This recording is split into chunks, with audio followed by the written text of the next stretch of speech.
lessons that shape a tomorrow we all share. One filled with trust, good company, and wide open dreams. That's the way banking should be. And that's Pinnacle Bank. Member FDIC. Tired of your furnace running overtime this winter? Let Heartland of Nebraska Windows save the day. Upgrade to stunning, energy-saving triple-pane vinyl windows installed by their team of experts. Every window comes with a lifetime warranty on everything, all for a price you can actually afford. Free estimates, flawless replacements, and peace of mind from a family-owned business you can trust. Don't wait. Call Heartland of Nebraska Windows at 402-430-3852 or visit heartlandofnebraskawindows.com today. This is Bill Mitchner, Executive Director of Lincoln Lighthouse. Did you know Lighthouse provides multiple programs for students such as one-on-one tutoring and mentoring, as well as pro-social skill exercises, while providing them a nourishing meal and a safe space during all months of the year, even during school breaks? Learn more or contribute to Lighthouse at lincolnlighthouse.org today.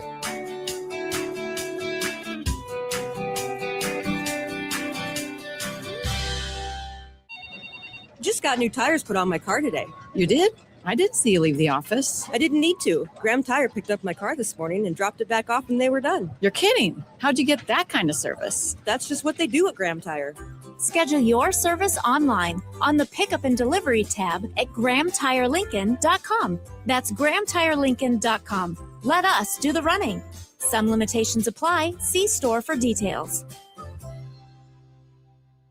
Hi, Sean Callahan here of HuskerOnline.com, inviting you to join us here on 93.7 The Ticket every Saturday morning now in our new time. We're on from 8 to 9 with the weekly Husker Online radio show. We'll give you the latest in recruiting. We'll talk about what's going on with both football, basketball, and we'll probably share a few stories from the inside. It's every Saturday morning right here on 93.7 The Ticket. It's the Husker Online radio show from 8 to 9 a.m.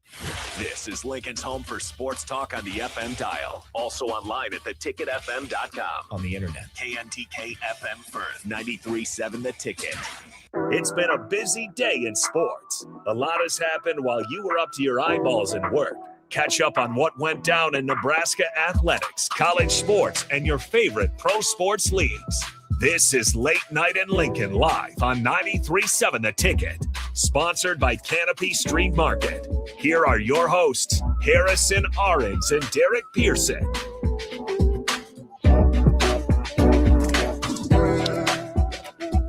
Well, it's Thursday. You look different, DP. That sounds Skin like tone. You got untanned or something. No, we'll get that intro fixed. It's on the list. It's on the that and then a couple other ones. It sounds like not trying to play spoiler, but it sounds like a couple other shows are going to get some rejoins, some intro music too. It's cool to see. Cool to see. Yes, I was trying to think like what I can all say, but I'll just say yes, that is happening. You can imagine 93.7 The Ticket. We're adding more content. Who would have thought? No, we love doing it. I mean, so we will be adding more, but with a smile on our face. With the more content means the better. It is. I mean, we're on here for 18 hours a day. I'm sorry to go on the spiel every time, but it is kind of incredible.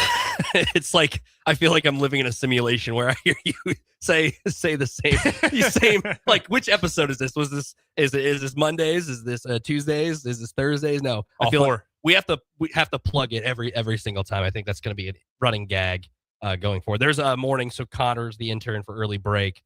The mornings I've been here, the very few I've been here. Steve Sipple's running gag is like, "Oh, have you met Connor? Have you met Connor?" Like as if we've never met before. When is this your first interactions with Sipple at 93.7 The Ticket, or did you met him other places? I met him. Yes, this is my first interaction. The first interaction I had with him was like my first week here, and he's like, "Oh, nice to meet you," or whatever. And he goes, "You got some nice hair." And I go, "Thanks." I'm like, "Are you wishing you had the same?" And he's like, "You got some moxie. I like it." And I had that, and then he's like, "Welcome to the team." And that was our 5-minute introduction. It was he's a squirrely guy. That sounds about right. That was about it. And then Bill Bush, and then we're talking. That's how Bill Bush then came up with Jimmy Chitwood. I look like that guy from Hoosier, and that's pretty much it. He wanted me to send a picture of that guy one time, and I was like, "Yeah, I see it. It's very a niche thing." I can see it with Chitwood. It's a movie that I haven't seen that movie in forever, but it was just a funny. I don't know. It was just a funny interaction. It's like the first time I meet these guys, and that's kind of how we got down to business, I guess. But They make you laugh. I mean, there's a reason I think why Early Break does some of the numbers it does. That's a group. That's a group of characters. The to stool, say the very least. The stool. Yeah. The stool is the leg was down because Bill Bush was out in Western Nebraska the other day. I heard. Oh. So I think he was doing something. Probably speaking. I believe yeah. so. He was speaking somewhere, but one part of the stool, I think they're all back together. So that is good to see. So Harrison, I brought a little bit of a topic here. First topic of the day. I got it written down. I did my homework, and it's like a pop quiz for you essentially. Well, Raph also thought you cheated because we're doing heavy on this segment for the entire next week. And I'll let you tell what that segment is. Because obviously next week. How did I cheat? He thinks we stole his idea somehow. How did we steal his idea? He's not even in wait, is this something tell me the story here with Raph. What is this? And so we were talking some Super Bowl, and he told me next week we're doing all Super Bowl week. And I was like, well, Raph, we're actually starting off top of the hour with the best Super Bowls of the last decade. And he thinks you're at the very least digging through his messages. I don't know how that's possible. You can respond to him on Monday. I can read minds. Raph, if you are listening, I did not know about this at all, but we're like the pre-show essentially. We are just sliding into your topic. So we're just doing a decade too. Yeah, we're just doing a decade. We're not doing all time. So the spoiler, we're ranking the last 10 Super Bowls, which goes back to the 2016 up till now. We were talking off air. You're like, oh, the Broncos Seahawks Super Bowl wasn't very good. Well, that's more than 10 years ago. That's crazy how long ago that was. And that feels it feels like forever ago. So we're going to talk a little about each of these games, then probably rank them 1 through 10 in just a way that we can. Maybe let's do our top 3. But there are some Super Bowls in this list that are very memorable for reasons they should be. And then there's some that are like, man, I totally forgot about that Super Bowl, or man, I barely recollect anything that happened in this Super Bowl. Do you want to start from the most recent or the 2016? I think we should start. We can just, I think, rattle off some of the ones off the top of our head here first, right? Like, is there any ones that really stick out as like, that was awesome?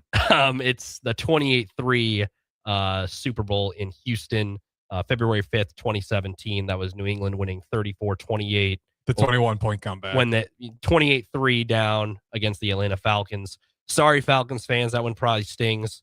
That's the one that jumps out to me. Not even looking at a list. That's the one I could be like, yeah, that's probably the best Super Bowl of not only in the last decade, but also my lifetime, probably. That was, by far for me. And that was the first one that came out to my head. And then the second one was the bad one, which was longer than 10 years ago, where the Denver Broncos just got absolutely blown out of the water by the Seattle Seahawks. The other one, I don't know where this one falls. They just had a lot of Huskers, and the Buccaneers beat the living crap out of the Chiefs in 2020. Yeah, that one's up there for me. I don't know why. That was a satisfying watch because that defense was so good. And I think a lot of people were maybe getting tired of the Chiefs. That was Super Bowl 55, February 7th, 2020. And Sue was on that roster. It was also historic because Tampa Bay was the first team to play a home game play a Super Bowl and host a Super Bowl. It was COVID, obviously, so it was a little different, but there were fans there. But that was also Tom Brady's Super Bowl without being a Patriot, without being part of the Bill Belichick regime. So that was kind of the one that kind of cemented Tom Brady as the GOAT, I would say. Arguably, I think that's the game. Yeah, because the conversation was like, well, who was it? Bill Belichick, Tom Brady. Year one out of Bill Belichick's offense, and you go win yourself a Super Bowl. Now, it was a very good defense, but still, Tom Brady did a lot to get him through that. Gronk was still there, and it was 402-464-5685. Tune in on the text line if you want to join in. What is your favorite Super Bowl from the past decade? There are some really good games in here, like very memorable, very interesting stories that I still remember, like where I was watching these games. And there are probably 4 games in here that came down to the final possession, 4 or 5 games that came down to the final possession, which is in the Super Bowl. Sometimes you don't see that. As you mentioned, Seattle, Denver, and that one in MetLife Stadium. The only thing I remember from that game, obviously there was the safety to be in the game, and there was a punt return by Percy Harvin of all people. Yeah. And I thought he was going to do something to the Vikings. The only thing I remember from that Super Bowl is before kickoff. There was the coin toss, and Joe Namath was out there with this like giant like fur coat jacket. Yep. And they were going to do the coin toss. And they're like, all right, Joe, here's the coin. he flipped it even before anything was said, and the ref caught it. I don't know if you've seen this. Yeah, I remember it clear as day. That's what I remember watching that and being like, oh my gosh. Jump the gun there, Joe. So that that was kind of how that Super Bowl went. It was the coin toss was a false start on the coin toss, and then there was a safety. It was kind of off the rails, and it was off the rails for the Denver Broncos pretty quickly as Seattle won that Super Bowl. But this is the last 10 years. So we'll start in 2016. All right. February 7th, Super Bowl 50. This was the 50th anniversary. We're starting 10 days from now is the 60th Super Bowl. Which is crazy. Which I felt like the 50th one was kind of a big deal because it's like 50 years. That's 10 years ago. I know. We're getting older, man. This was in Santa Clara also, which is the host site of this year's Super Bowl. So kind of ties in. So sorry, Raph. I took your idea, I guess. Denver won that Super Bowl 24-10. This Super Bowl, I just remember this is the Peyton Manning goes out on top. The Von Miller dominating the Panthers line and Cam Newton not falling on the ball. That's all I really remember from this Super Bowl. Aqib Talib, I believe, got ejected in this game too. I can't remember if that it might have been this game or another playoff. I believe it was. He got ejected in this game. This game was just a bad watch. It was a defensive slugfest. I mean, it was the worst offensive Super Bowl I've maybe seen on. No, there's one on this list that will. Is there no one? Is it Broncos again? No, but we'll get to it. Okay. A couple of years later. So this is what I mean. Like a decade is a long time. Well, maybe not the worst, but that was not a great offensive showing from either side. But yeah, and the Cam Newton not falling on the ball, that really did a lot of damage. I thought somewhat unjustly. I was like, I get it, but I mean, he was such a great player, and he got absolutely killed in the media for weeks and weeks and weeks after that. So he was ejected in the Super Bowl. Okay. Oh no, he wasn't ejected, but he was fined for $26,000 for taunting. The first player ever to be ejected in the Super Bowl was Bruce Irvin.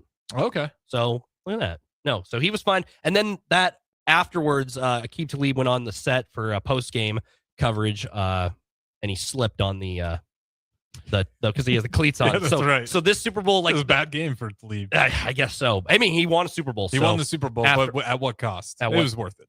So there's that one. That one, I think it's like, it's not amazing, but there's that. And then we obviously mentioned February 5th, 2017, Super Bowl 51 in Houston.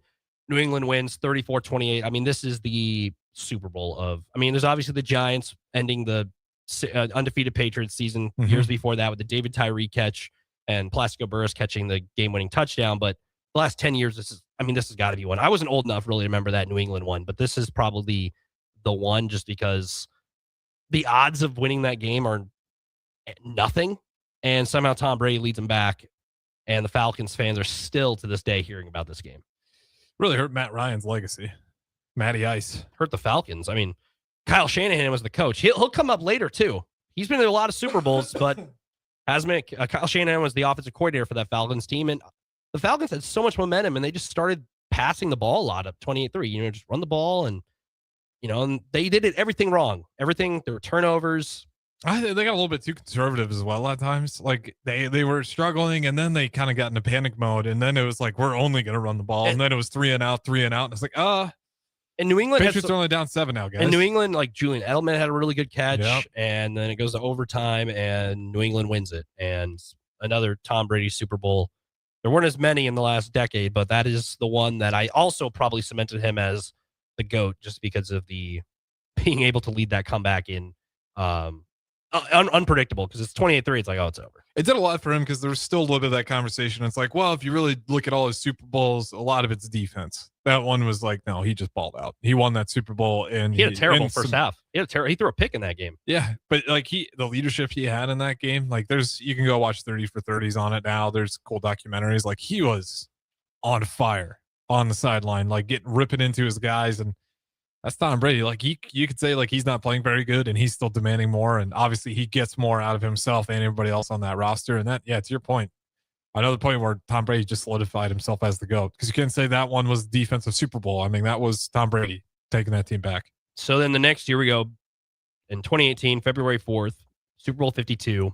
This is the Nick Foles and the Eagles defeating Tom Brady 41-33. This one's good. This one, I think, has, there was no punts in this game.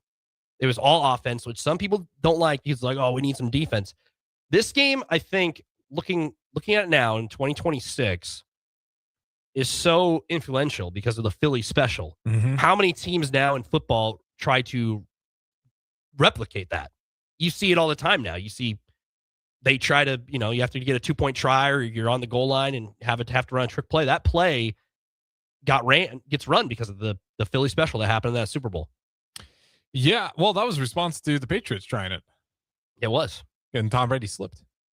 Yeah, I know. In that same game. It's a crazy And Super then Bowl. Nick Foles scored a touchdown on it. That's a very fun Super Bowl, too, just because the Nick Foles story. Yeah, because Carson Wentz, he went down before. They were in the regular season, they were playing the LA Rams at the Coliseum because they weren't at SoFi yet. And this was we're what, 3/4 into the season, I think, when it, he went it, down. It was about Thanksgiving time. And he was like an MVP candidate. He was. That was, on the side negative note, that was kind of the end of Wentz's run. Yeah, he jumped around the league and still, he's jumped around the league for whatever. He's with the Vikings this year, won a couple games, didn't play great. No. But yeah, his run as a starter kind of came to the end after that because he did get the Colts and he was with the Commanders, but he wasn't the same player after that fact that nobody really mentioned him in an MVP conversation after that season. So that was the Nick Foles saving grace and gave him some more contracts. Nick Foles enjoyed that. Hey, that's what backup quarterbacks got to do. That's what they got to do. After that year, then, we were talking about bad offensive games. Super Bowl 53, February 3rd, 2019, in Atlanta. The Patriots beat the Rams 13-3. This is the one that I circle as this game was really poor. Like New England, this was Brian Flores, defensive coordinator for the Patriots, locking down Jared Goff and the Rams. And this was like Todd Gurley at his peak. And I think there was a late touchdown by New England that pretty much won the game. I can't tell you anything else that happened in this game. I don't remember anything. It wasn't super intriguing. This was the timeline where the Rams kind of went all in on that roster and they spent a ton of money and they were kind of hoping to get one out of it. I'm with you. Not the most memorable Super Bowl, just really good defense throughout the entire thing. This was the one. This is the game that got Brian Flores the job in Miami, which didn't last very long and should have. And it should have. And then he's still bouncing around the league. And then he won 7 games straight to end the season and they fired him. That was allegedly, the Dolphins said that this was like the worst roster put together. And I believe his last game, they beat New England. Yeah. They beat New England. That gave Kansas City the 1 seed. Yep. That was the game that's the game when Kevin Harlan was famously calling both games at once on, which is you see that clip every so often too. I know we mentioned Antetokounmpo last night with the Giannis rookie. That's another famous clip that Kevin Harlan calling both. The year after that, February 2nd, 2020, Super Bowl 54 in Miami. The Chiefs win their first one in the Patrick Mahomes era, 31-20 over the 49ers. This was also a little bit of a comeback, and this was another one. Kyle Shanahan had a lead in the Super Bowl. Lost. Jimmy Garoppolo had to come out. The game-winning drive. That's still a GIF that's still around. I see on social media, but this was the beginning of the Chiefs era, I guess you could say. The Chiefs, I wouldn't really call it a dynasty, but I guess a dynasty. Mini dynasty. Yeah. Now, it's not New England, but this was the game where Mahomes wins his first. Chiefs win their first. And because the year before they lost New England at home. Yeah. And then people were really high on Jimmy G. They were. And he was supposed to be that guy. And then you kind of got, after the Super Bowl, it went downhill. And you kind of just saw the 49ers maintain. They haven't, been to Super Bowl. Well, I'd have to go through the entire list. I think they were back. Yeah. But nonetheless, they were back, but Jimmy G was not the guy. He was not there. And then he moves on, and then he's atrocious with the Raiders. And then I think we all kind of see it's maybe it was more Shanahan. Do you know what team he's on right now? Jimmy G. I'm gonna throw out a name. He seems like a Cardinals guy. He's the Rams backup.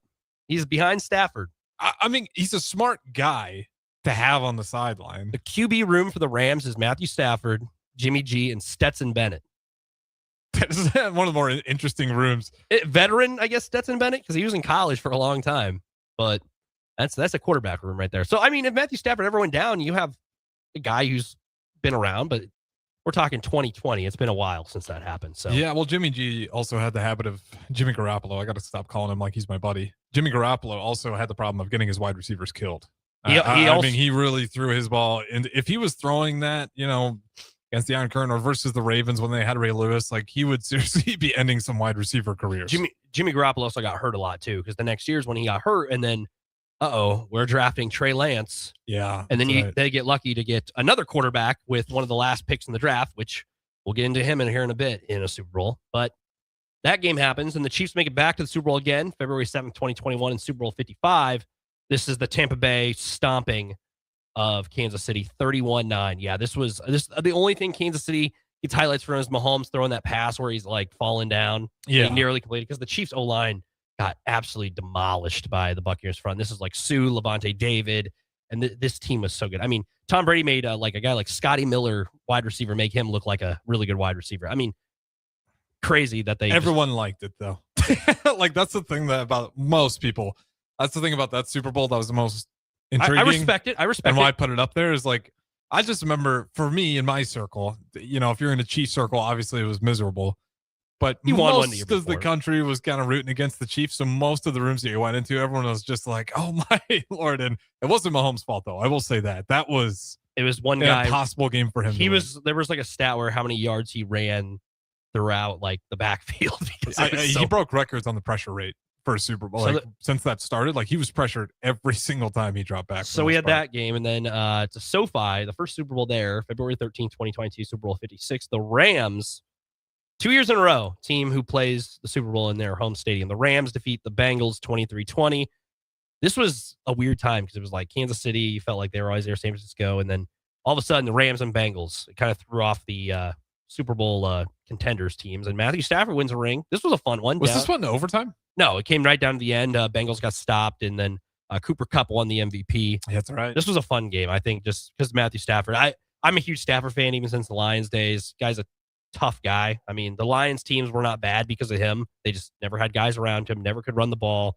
The defenses were always really bad. The coaching was not good, but he was able to put up numbers even with Calvin Johnson. That was the only wide receiver he really had. I mean, he did have a couple other guys, but nothing too amazing. And then he wins one with the Rams, which was awesome to see. That one was just crazy because for the Bengals, hindsight being 2020. What the hell happened? Everybody thought the Bengals were going to make a huge. They're supposed to be like the AFC favorite for a lot of years after that. Everyone's like Joe Burrow, obviously the wide receiver core, and they're all rookies. It was like, oh my Lord, these guys are incredible. Yeah. And then they said, what if we just don't protect Joe Burrow? What if we don't play any defense? Yeah. And then we don't make the playoffs 2 of the last 3 years. And they're in a weird spot just in hindsight now. After that one, we got the Chiefs make it back. Yeah, of course. And the Eagles in Arizona, February 12th, 2023, Super Bowl 57. The Chiefs beat the Eagles 38-35. This was another offensive game. This is the one that had that controversial holding call on Darius Slay. Yep. That had to end. And Chiefs ended up going down and kicking a field goal to win the game. The Eagles didn't have enough time. Should have been holding. That's what people said. Where do you land? I remember at the time, people were saying, and I was like, it's a Super Bowl. I wouldn't call anything because it's the Super Bowl. I think you let it go just because both guys are pulling at each other and everything. I was like, just let them battle it out. But if it's super egregious, which in hindsight it was, but that's just they couldn't get Mahomes off the field, and that's how that one goes down. Pretty decent Super Bowl, I'd say. Not the best. Like it was a good one though. I enjoyed it. It was kind of a little anticlimactic, which the end, the moments make the Super Bowl. After that one, 2 years ago, February 11th, 2024, Super Bowl 58, the Chiefs win in overtime against the 49ers. A very slow starting game, 25-22. This one famously ending with McCole Hardman catching the game-winning touchdown, of all people.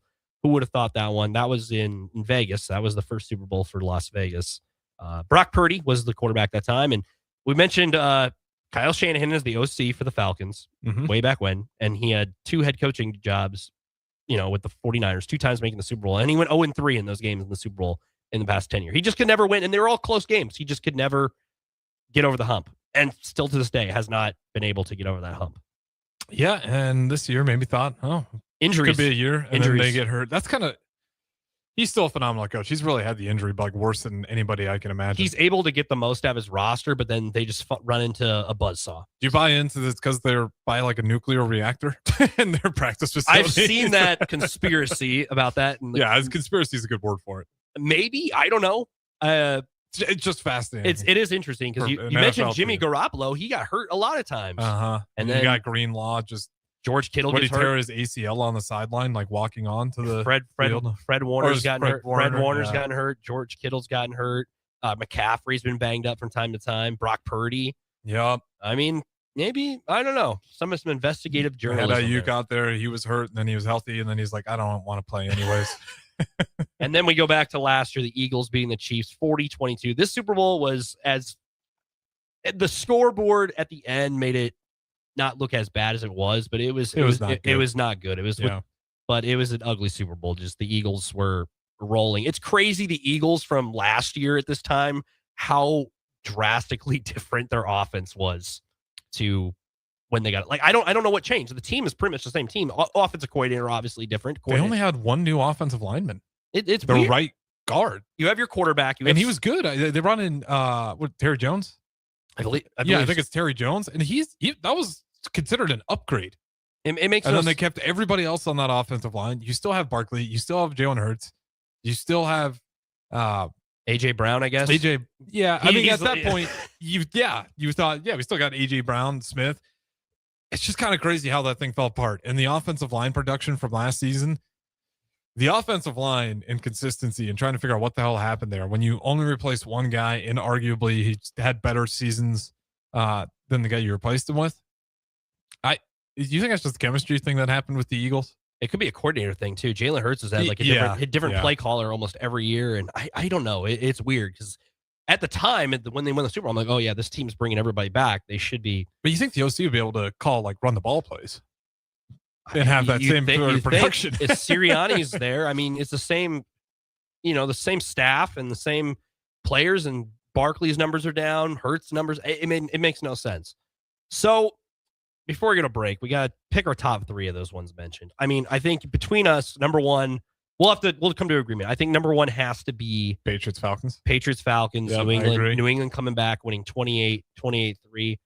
Number two on the list, I'm trying to think. The Nick Foles one was really good. I know, that's where I'm leaning on too. What year was that? Patriots? Eagles? That was Patriots Eagles, 2018 Super Bowl 52. I think that's two for me. I get it. There was no defense, if you want to say, but there was it was fun just because you had offense explosion. You have Nick Foles, Tom Brady just duking it out. You have two quarterbacks just going back and forth on each other, and it came down to the final possession. Those are really good teams. Like, none of those teams felt fluky whatsoever. Even with the backup, like, that defense was so good that year for the Eagles and that offense, but also just shows how good Tom Brady was because he picked it apart. But that one's number two. Number three is where it's tough. I don't know if I want to go with the Bengals Rams just because that was such a unprecedented headline. Like, walking into it is like, how do we end up here?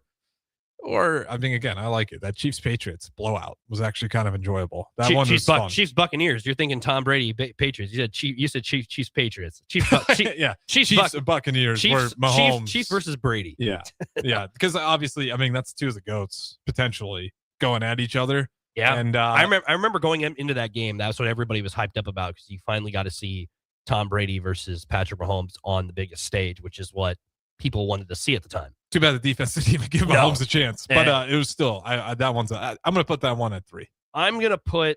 I'm going to put my number 3 as.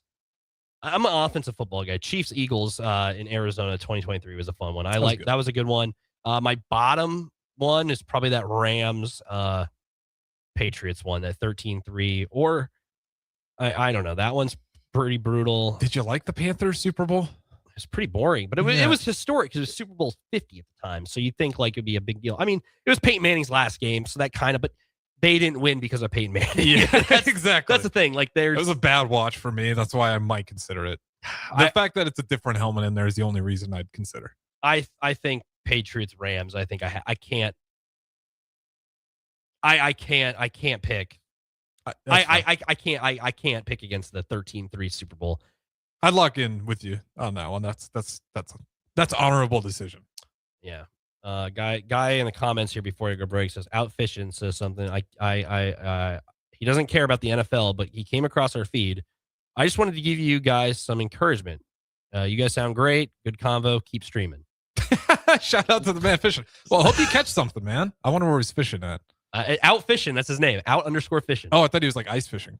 I was like, that's a good transition. We're going to talk some Winter Olympics. What are your favorite Olympic sports? I talked a little bit about it last night for about a couple minutes, but we're going to kind of preview. That's coming up here in about.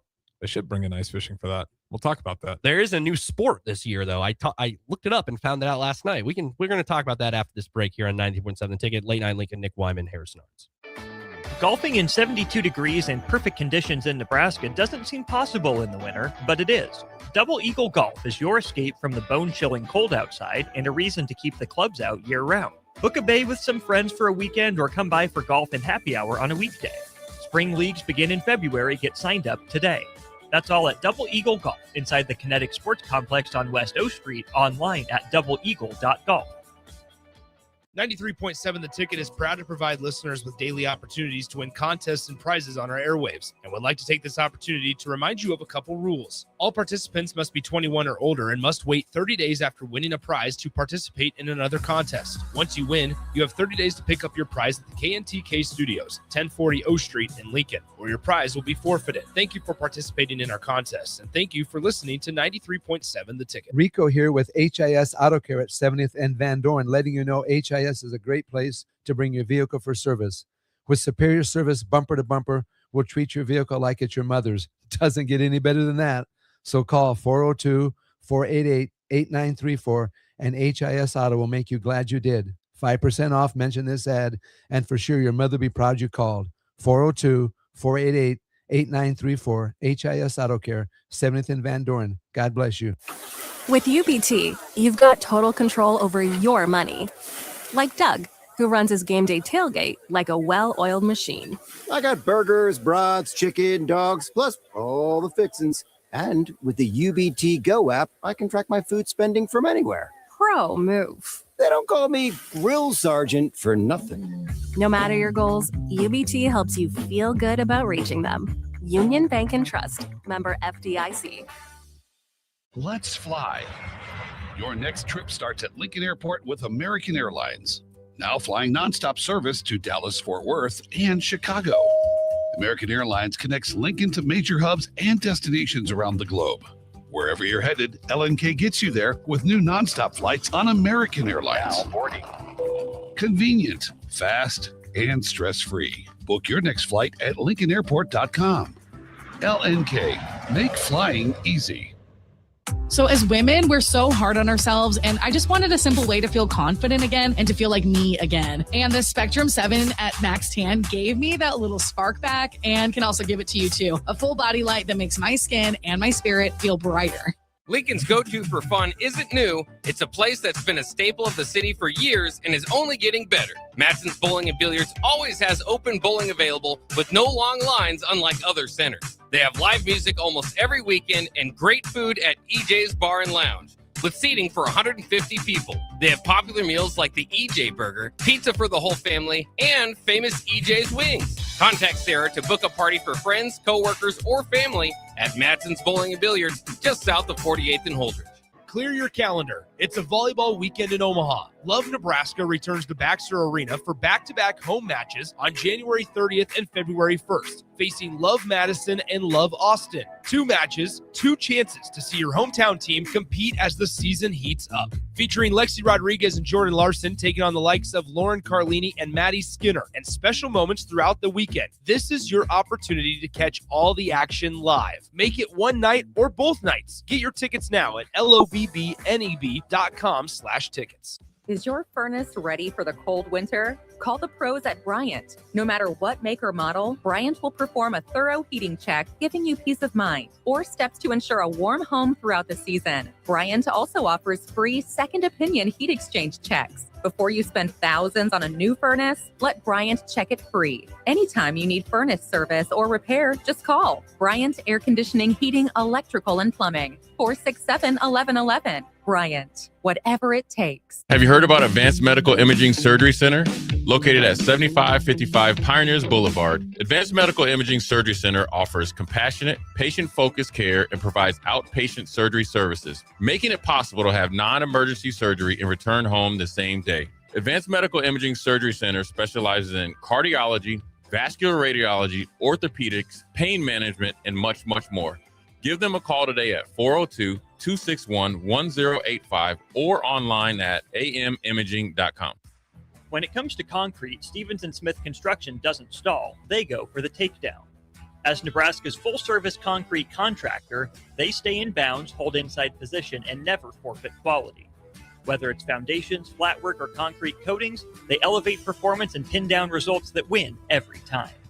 Stevenson Smith Construction is a proud sponsor of Takedown Tuesdays on 93.7 The Ticket. Because when it's time to wrestle with concrete, Stevenson Smith Construction slams expectations. Back to Late Night in Lincoln live on 93.7 The Ticket. Here are your hosts, Harrison Arons and Derek Pearson.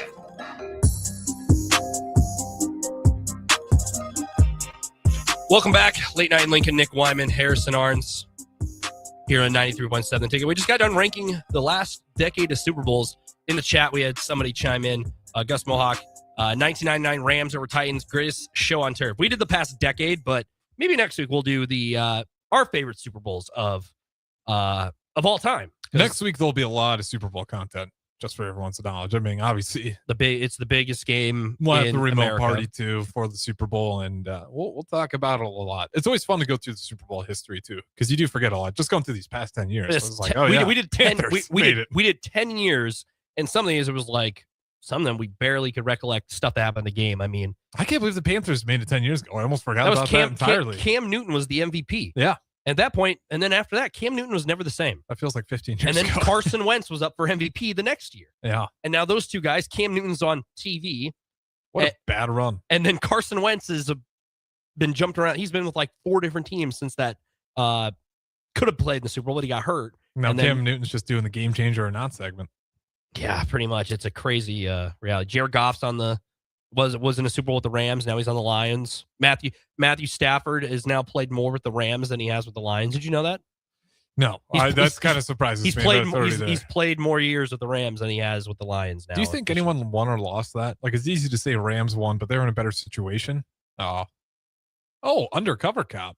Really? Be careful. Driving like a very rundown van.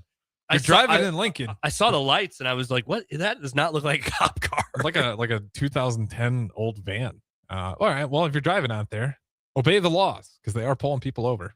We see that a lot here. I saw the lights and I was like, "That's a big police car." Yeah, it was not a police car. It was a mom van undercover. Interesting. What was I saying? Sorry. So we were talking before break. You know, you thought out fishing was out fishing. From Oklahoma, gave us props. He just kind of popped up on his feet, I guess. We're gonna talk about the Winter Olympics. Are you an Olympics guy? Love it. Love the Olympics. Because some people don't like the Olympics, and that's their opinion. I like the Olympics too. I think you get to see some cool stories every 2 years, whether it be the winter and the summer. Every 2 years they alternate. I'm more of a summer just because I'm more familiar with the sports, but the winter ones I think are just it's a different change of pace because you get to see the bobsled, the skeleton, the curling, the hockey, and I'm not the biggest hockey guy, but it's electric in the Olympics. It is cool, and you get to play for your country. And now this year, I touched on it why the Olympics are big this year with hockey. The NHL players are they're doing an Olympic break, and they're for the first time since 2014 Sochi. They're in the Olympics. When they won in 2014, it was and they had that series last year, and Canada beat them. So bragging rights, it's a big deal. It always will be. So that starts in just over a week, starting next Friday. So there are games that are starting before the opening ceremonies, though. Yeah, they have to get some of these in here. So preliminary stuff. Hockey is the one that I believe that is starting. One of the ones, and curling or basketball was that way too in the summer. So the women's hockey tournament, the preliminary rounds start on the 5th, so a day before. Curling's the exact same way. So I talked a little bit about this on the text line, 402-464-5685. What is your favorite Winter Olympic sport? Because it's very different with everybody. So mine would be curling. I think curling's awesome.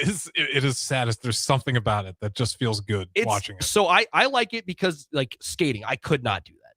I mean, I at the pace these people are going, I can't do the speed skating. I can't do the alpine skiing going miles per hour down a hill. Curling, they're just in like tennis shoes on ice and sweeping, and then there's the guy who has to throw the stone down the thing, and just watching it's very I like that you can kind of hear everything too. Yeah, it's like they're kind of like mic'd up. It's a very I don't know, it's very like aesthetically pleasing, I guess is the way to say it. I would consider it's like when you turn on the Masters. Yes. It's like obviously, I think I choose the Masters over curling, but I get that same kind of calm where you just kind of taking in the noises. Like you can tell when it's a good hit in golf, and the same thing with curling when you see it. And it's like, oh, that's a beautiful one. Curling's good. I do like some curling. We actually had the UNL's curling team on here once. It's a club team. I pitched them last night. I said we got to get them on here somehow. We've had them on Fitness Finex. You can try to bring them back on here. It is interesting. What they do. That's very interesting because like it's a sport where it's like you can't just like pull up somewhere and be like, let's go curling. You got to find a hockey rink. Like, guys, set off the entire rink. We're gonna practice some curling. You need a lot of room for that, obviously, and you need a team. You need a team to do it. You get into the snowmobile tricks. That's not in the Olympics though. That's like the X Games. You're thinking the X Games. Oh, I am thinking of X Games. X Games were in Aspen in Colorado. They need to bring. Well, they should bring that one in there because that one's awesome. So there is a new sport this year. Well, real quick, the one favorite I do have, just because this one's nuts. What's the name of it? Alpine skiing? Where's the one where you just go off a massive ramp? Like alpine skiing. There's the different one. And like that one's just crazy to me. I'll watch that because you're on like rails on skis and you're just flying down, just going purely for how much airtime you can get. It looks unreal. That one's a favorite just because your jaw usually hits the floor once or twice. Yeah, and speed skating's nuts because you're like it's basically like track, but you're speed skating. It's wild to watch. I mean, Apollo Ono was one of the legendary guys who does it. He's on commentary now for when they cover the Olympics, which is cool. Lindsey Vaughn's competing again in the Olympics. Yep, that's a very big deal. That's like she's like the Tiger Woods of the Winter Olympics. She's a draw. The snowboarding is always cool. Any of those. So they're going to have, obviously, they're going to feature their normal sports as always. However, there is a new sport this year to the Winter Olympics. Do you know what sport that is? Ice fishing. I'll just go with the hunch. Oh, maybe one day. Maybe one day. Ski mountaineering. You go down a mountain on skis? It's a skiing. I didn't have enough time because we closed the segment yesterday to look this up. And I just remembered it now and we were looking it up. I was like, what is this? So it's skiing discipline that involves climbing mountains either on skis or carrying them, depending on the steepness of the hill. And then descending on skis. There are two major categories, telemark and alpine, where the heel is free, fixed during accents. The discipline may be practiced. So you basically hike, then ski down. Pretty much. It's making its debut in the Olympics in 2026, which is this year. I don't know if that sounds like a great watch or not. I'm curious. Yeah, I think I'm looking. So military patrol was an official event in the 1924 Winter Olympics, followed by demonstration events in 1928. It's considered a predecessor to it. Okay. So it's like there is history to it. It's not just something somebody woke up one day is like, let's make this a Winter Olympic sport. Well, they did that with the breakdancing. That was funny. That was who is the one Australian lady? The Australian lady became a viral sensation from it. I actually found that kind of interesting just because it was just credit to her. She doubled down on it. She's like, hey, all press is good press. She doubled down on it every single time. Like, you guys just don't understand breakdancing. And you're like, maybe you're right. But I'm okay not to, if that's what the best looks like. Yeah, International Committee announced that ski mountaineering had been added as a sport for the 2026 Olympics in Milan, following a successful debut in the Youth Olympics in 2020. So it's not like they just scrapped this together last minute. There's been years and years of putting this together. And they announced the venue for it's going to be in addition. The sport is scheduled to be an optional event. It was in 2025 Winter World University Games in Italy. So I'm curious what that looks like because you're pretty much like going up a mountain and then going down. It's gonna be interesting. I'm always intrigued too by like all the countries that participate in some of these events. I think my favorite, like bobsled's hard too. I think bobsled, when you're like there's two guys in a sled together, it's like how do you control this thing going down this like tunnel essentially? Ice slide. Essentially, yeah, and you have to like stay on board and stay within boundaries and then somehow go fast and not cleat your shoe into the back calf or sometimes wipe out. There's been sometimes like they're bad wipeouts and there's nothing really stopping you. There's really not that much protection. You're just kind of there were aerodynamic suits. Like there's not a lot of protection for those guys other than a helmet. You're just kind of going on for the ride and hoping everything goes well. And they go down there pretty quick. Like, would you want to be in the front or back? That's a tough. This is like asking if you would like the window seat sitting in in an airplane. I would say I think sitting in the back would probably be a little better. But then again, like feels like you're not in much control. Feels like you just gotta not. The front though, if you take a spill, you're probably eating more of the fucking roll. I'm just getting you further into the bobsled and hanging I on. told you, we're gonna have to have the. I don't know. We might have to get the curling, UNL curling. If somebody bobsled experience, we can get them in. Or the skeleton. I think that one's a favorite for obvious reasons. That's just another adrenaline junkie. Like you watch it just to watch the madness that some of these people are willing to pull off. Because I can't remember. See if you can look that up for me. How fast do they go when they're on the skeleton? Skeleton, that's the one where they just kind of lay on this little, it's just a board. Did you ever have in gym class, like, are you talking about those little like scooter things? That's kind of what the skeleton reminds me of. Like you're on a very flimsy thing, but you're going incredibly fast. So yes, skeleton racers reach speeds around 80 and can exceed 90 miles per hour. Yeah, no protection. They experience up to 5 Gs as they fly headfirst down icy tracks, making it one of the fastest winter sledding sports despite being slower than luge and bobsled. Wow. So how fast do bobsledders go? I'm gonna guess like 120 then. That's it.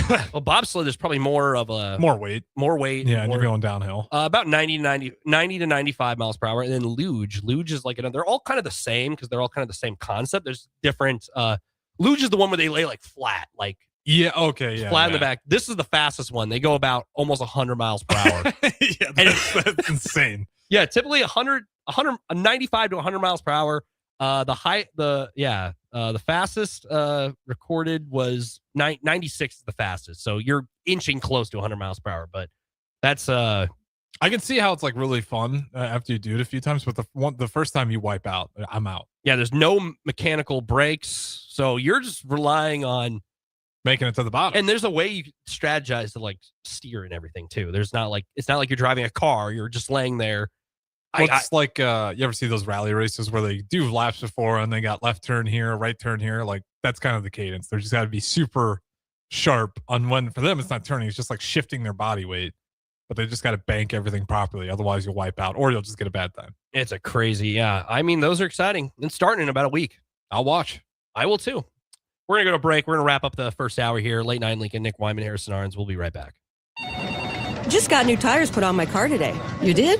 I didn't see you leave the office. I didn't need to. Graham Tire picked up my car this morning and dropped it back off and they were done. You're kidding. How'd you get that kind of service? That's just what they do at Graham Tire. Schedule your service online on the Pickup and Delivery tab at GrahamTireLincoln.com. That's GrahamTireLincoln.com. Let us do the running. Some limitations apply. See store for details. Looking for a financial partner that truly makes a difference? Modern Woodman is a member-owned fraternal financial services organization. We can help you plan for all stages of life, from protection to saving to retirement. We also offer member benefits, social activities, and volunteer opportunities to help your family and community. I'm Sean Erickson, your Modern Woodman representative in Lincoln. Call me at 402-483-6515 to start the conversation. Modern Woodman of America, touching lives, securing futures. Don't wait. The clock is ticking at Landmark Implement's annual inventory reduction sale. For a limited time, get special financing as low as 1.9% for 12 months, then 6.2% interest for 48 months on select equipment. No auction, no waiting, just inventory price to move. Once it's gone, it's gone. Visit Landmark Implement or shop online at landmarkimp.com. Then click on the featured used equipment and experience the Landmark difference. Jack Russell of Farm Bureau Financial Services is here to help you protect things that are most important to you. Whether it's your home, your family, or your future, Jack Russell has the proven experience to get the job done while developing authentic relationships with you. Give Jack a call today at 402-421-9100. Again, that's 402-421-9100. Or visit one of his 2 locations in Lincoln or Seward and learn how you can excel in the complicated world of insurance. Jack Russell of Farm Bureau Financial Services, a trusted and well-respected representative since 1999. Back Nine Golf in South Lincoln is the premier indoor golf experience in the state. The weather in the winter months is cold, windy, and as unpredictable as a tee shot on the 450-yard par 4. With top-of-the-line full-swing simulators and a PGA TG professional, Back Nine Golf is there to help you improve your game and lower your score. Back Nine Golf is open to the public with 24/7 access for members. Learn about Back Nine's variety of memberships today and see the facility for yourself at 7501 South 15th Street in Lincoln, just south of 14th and Pine Lake Road. Back Nine Golf, your premier indoor golf and events destination. With UBT, you've got total control over your money. Like Doug, who runs his game day tailgate like a well-oiled machine. I got burgers, brats, chicken, dogs, plus all the fixins. And with the UBT Go app, I can track my food spending from anywhere. Pro move. They don't call me Grill Sergeant for nothing. No matter your goals, UBT helps you feel good about reaching them. Union Bank and Trust, member FDIC. When it comes to concrete, Stevens & Smith Construction doesn't stall. They go for the takedown. As Nebraska's full-service concrete contractor, they stay in bounds, hold inside position, and never forfeit quality. Whether it's foundations, flatwork, or concrete coatings, they elevate performance and pin down results that win every time.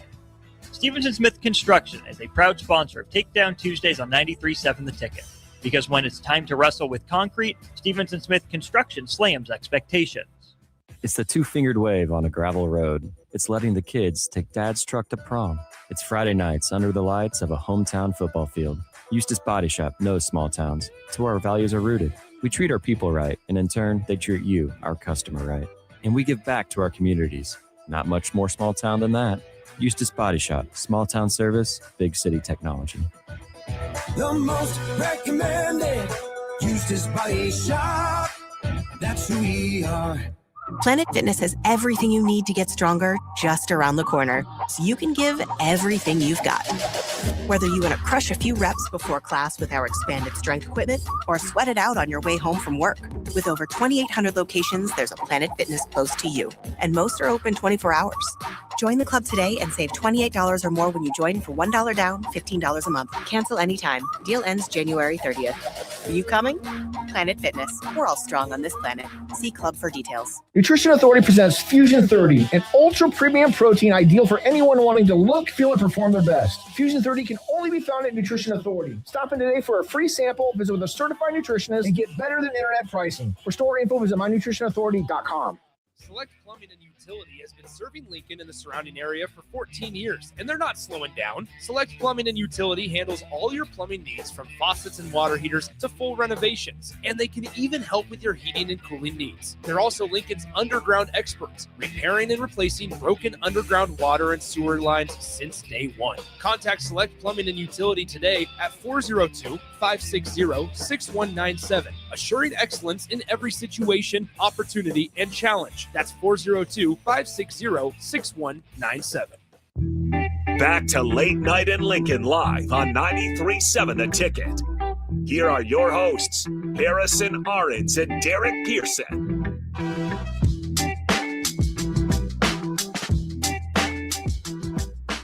Welcome everybody back. Late Night in Lincoln, Harrison Arns, Nick Whyman.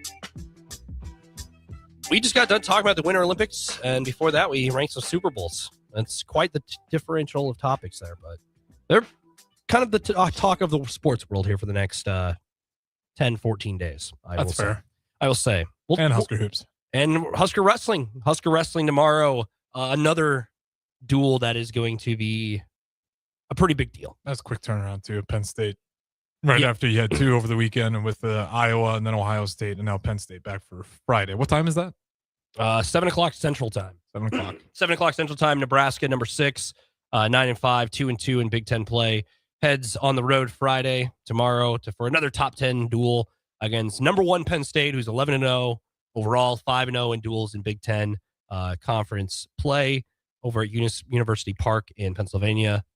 Nebraska is entering after 2 challenging home double duels with number 4 Iowa, where they came up short 22-14, and Ohio State when they fell 17-16.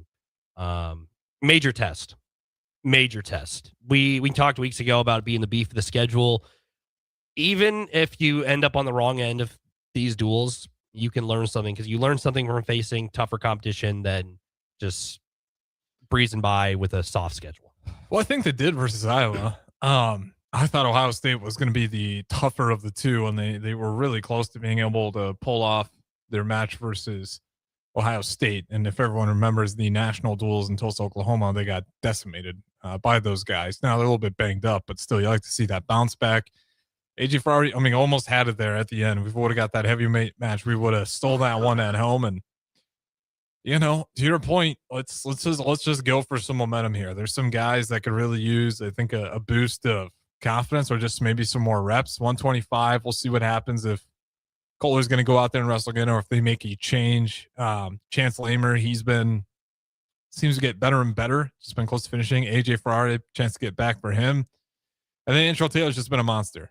We can kind of rely on him. And then also Minto. Minto's been good lately. Iowa was a close one. I want to say he won that Ohio State match, but there's some guys that I'm just going to keep my eyes on that. Like, they're the guys that if we're, getting to the postseason, Minto, obviously AJ Ferrari, Lamer, can he start turning it on, get in that conversation? Brock Hardy, obviously, he's been really good. So there's some guys to just kind of keep your eye on as we're getting closer and closer to the end of the season to put themselves in really good positions, because you don't want to peak right now, but this is a great litmus test where you really stand. Probable lineup for Nebraska will be Kohler, Van D, Hardy, Lamer, Taylor, LJ, Minto, Allred, McDaniel, and then Ferrari or Ziola is what it has on the Huskers website.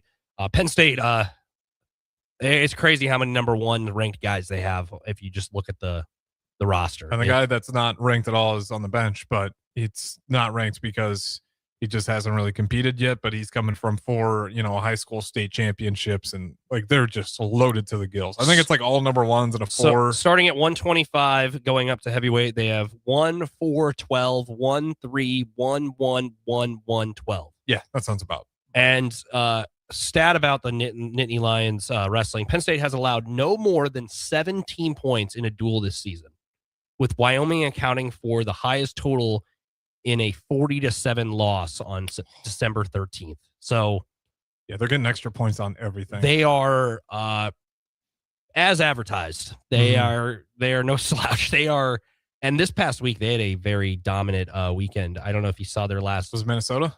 They had Indiana and Maryland. They beat Indiana 48-0 and beat Maryland 58-0. Oh my Lord. And of Penn State's 20 individual victories, 19 were bonus point wins. Yeah, that's how you get to 50. That's in college. That's wild. Like in high school, you could see teams doing stuff like that. Yeah. College, that's crazy. And that's a Power 4 conference team too. And the best conference. Exactly. There are a lot of ranked teams. Like Iowa and Ohio State are good. Nebraska's good. Penn State, really good. So it's going to be an opportunity, and that's what you want. Because then after this, you can learn from losses. I think you can watch it on Flow Wrestling too. So it's not at home, but if you want to give the boys some moral support, I think you can watch that on Flow Wrestling. It's televised on BTN tomorrow. Oh, that's right. Even better. We can watch it on BTN. They do the Friday Night Wrestling. Usually, they usually show. That's right. They've made that kind of the networks. Yeah, because last week they had it on BTN, and then the Minnesota. They started the Friday wrestling coverage on BTN when Minnesota faced Iowa, or Penn State faced Iowa, and then Minnesota faced Nebraska a couple weeks ago. And since then, throughout the conference play, they've kind of made Friday nights the staple home for Big Ten wrestling, which is good. Grows the sport. It is cool. More eyes on it. I hate seeing when they're just kind of behind a paywall or flow. That's just how sports work, though. You have to pay for subscriptions.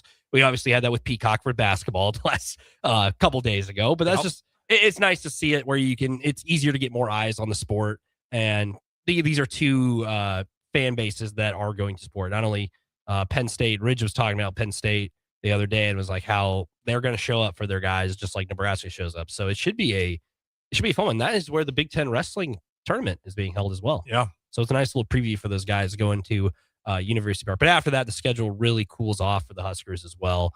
They have you face all these ranked teams, 4, 2, and 1, and 9 in a span of 2 weeks.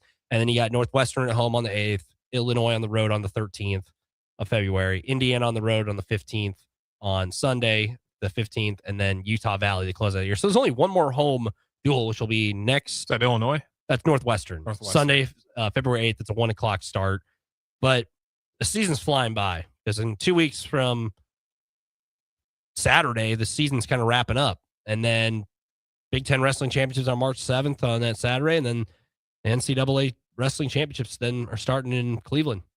It's gonna hit us real quick because then that happens. Then March Madness is coming up. The NCAA women's and men's tournaments will be gearing up. That March week will be the pinnacle of college sports of this time, this winter spring crossover, because then baseball will be going on. Mm-hmm. But yeah, tomorrow night, Penn State, Nebraska, number 1 versus number 6. Exciting. I'm just hoping score more than what teams have. It should be competitive. I mean, they're a tough group. Yeah. They are a tough group. Just some matches will be competitive is kind of what I'm going for. That's what you want to see. Uh-huh. You want to, like I said, if you do come up short, you can learn from situations like that. Exactly. And if you do lose the duel, season's not defined right there. And Penn State had to bounce back somewhere. I mean, their volleyball program blew up in their face. Their football program blew up. Like, they still got wrestling. They need that one. And then they're supportive for it, just like Nebraska. So they are. That'll be a very fun. I'm glad that's the primetime one, 7 o'clock tomorrow night. As always, post game tomorrow night will be 9 o'clock-ish. 9 o'clock, you'll be here. Yep. Tomorrow night here on should be because 7 o'clock start. Yeah, 9 o'clock around there. It's usually like 9:15 because you never know matches. It's not like basketball where the clock runs out. You never know. So around 9 o'clock tomorrow night here on 93.7 The Ticket.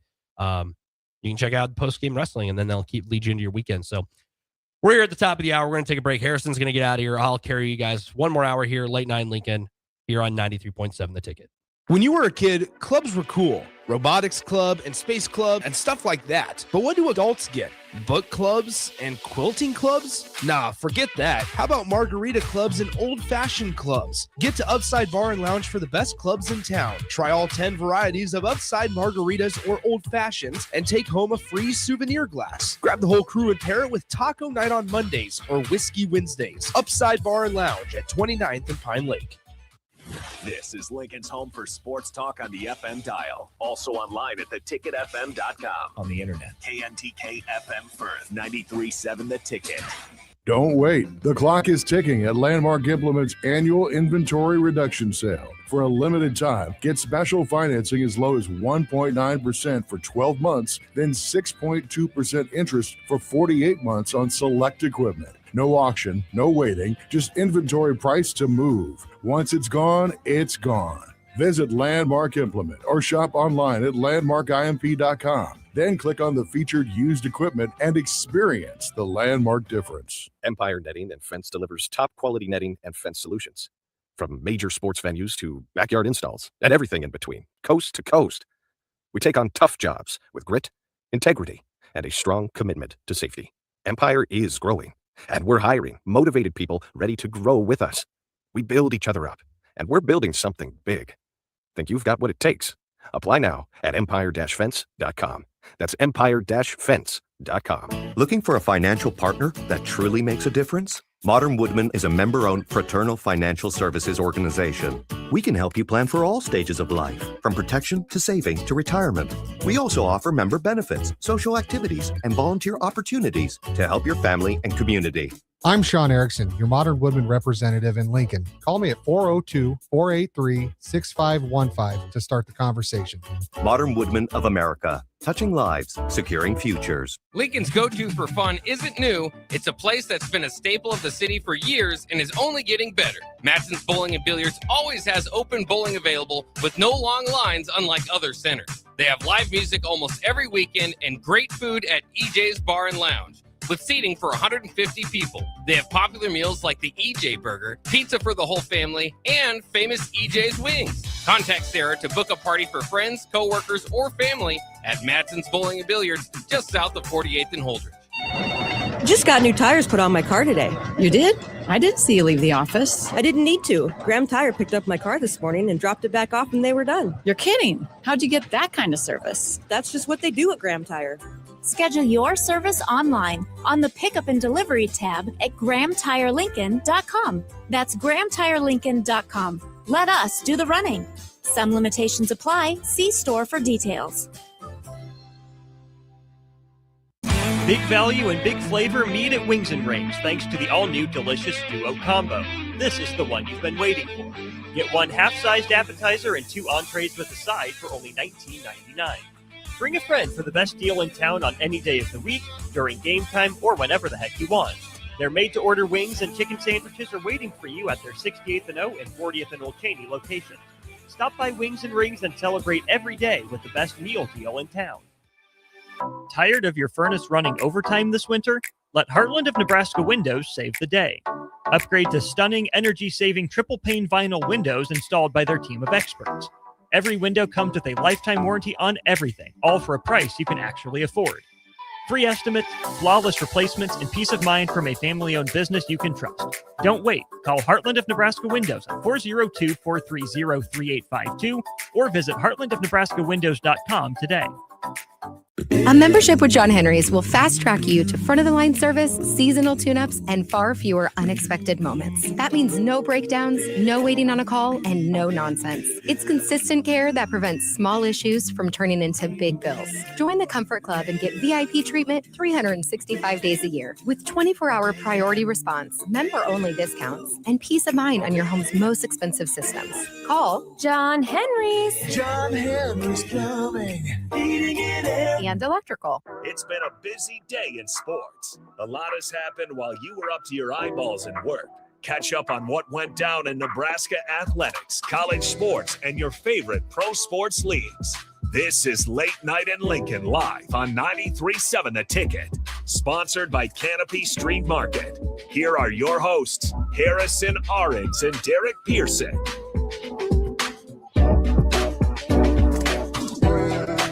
Welcome everybody back. Late Night in Lincoln with Nick Whyman here, rocking with you for one more hour on this beautiful Thursday, January 29th, 2026, carrying you into your Friday. Harrison, thank you for stopping in here for one more hour. He is getting out of here before he is back tomorrow. You'll see him throughout the day as he is closing out your Friday tomorrow with post-match wrestling coverage of Nebraska and Penn State, a top 10 duel out in University Park, Pennsylvania. That is tomorrow night starting at 7 o'clock. Post-match coverage will be right here on 93.7 The Ticket around 9 o'clock. So thank you, Harrison, for sticking with me there for an hour. One more hour, though. So we just got done. If you were with us for hour one, first hour, we ranked the past 10 Super Bowls since 2016, which was the one that we cut off. You know, people are mentioned like the 99 Super Bowl, Rams over Titans. We didn't include that. We just did the past 10 years, which there were some really good ones in there, but we had to cut it off. Next week we'll have a lot more Super Bowl coverage, a lot more Super Bowl topics as that big game between the Patriots and Seahawks nears closer in the coming days and next week. We ranked those Super Bowls, what were our favorites. My top one was the 28-3 Super Bowl where the Patriots came back to beat the Atlanta Falcons. Sorry, Falcons fans, if you are watching. They still cannot live that down years later. Number two was probably Nick Foles defeating the Patriots in a high-scoring 41-33 win in Super Bowl 52 in Minneapolis, Minnesota. After that, we talked about the Winter Olympics and just kind of what our thoughts just were on Olympic sports in general. What were our favorites? We talked a little bit about that last night. What were some new sports as the Winter Olympics will be playing games February 5th before the opening ceremonies on the 6th. You could see some women's hockey and curling preliminary round action on February 5th out in Milan for the 2026 Olympic Games, Winter Olympic Games. After that, you had 2 weeks of action down there in the Olympics where you can watch bobsled, skeleton, speed skating, alpine skiing, everything. Ski mountaineering, which is the new sport that is added this year that we kind of dabbled with the history of it and the origins of it in the first hour. But that is a interesting. 8147 in the chat sent out a frowny face to the Falcons. I'm assuming a Falcons fan. That was not a shot. I'm just reporting facts. The Patriots beat the Falcons that year. But 402-464-5685, the Starter Heyman Jewelers text line. You know, chime in on any of the conversation. Like I said, we talked about the Super Bowls, the Winter Olympics, and we just wrapped up previewing Nebraska Wrestling's duel against the Penn State Lions tomorrow night, number 1 versus number 6. Catch that on Big Ten Network. As always, catch post-match coverage on 93.7 The Ticket around 9 o'clock tomorrow night. Harrison Arends will be leading the charge on that. I wanted to take this segment to talk a little bit about the busy weekend here in Huskerland. Husker Nation has a busy weekend. I mean, we touched a little bit on the wrestling, obviously. That's one of the main events for this weekend, a road duel against the best number 1 ranked team in the country in Penn State. Penn State has multiple number 1 guys. Great opportunity. Nebraska's trying to bounce back after a double duel loss on last Friday to Iowa, and then a 1-point loss to Ohio State to the Buckeyes. Both those matches at Bob Devaney earlier last week, and now they have to turn their attention to the number 1 team in the country. That is one of the main Husker events going on. There are a lot. It is, if you are a Husker fan, not just basketball, there is a lot going on over the next 72 hours that we're going to preview here from Friday until Sunday that you can either attend or watch and support these programs. There is a lot going on. Obviously, like I said, wrestling and basketball, those are 2 of the main ones, but there's other things going on.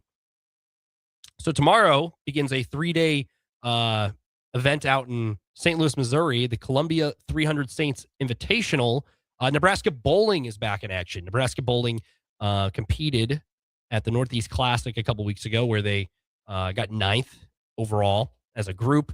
Some of the bowlers said it was not their best performance of the year, but there's a long season. And they had an opportunity to go to the Prairie View invite, but last week that event was postponed/canceled due to weather conditions across, because the weather has been a huge factor across the nation for travel plans and kind of wrecked Nebraska's chances to compete at that event. So they had another week off.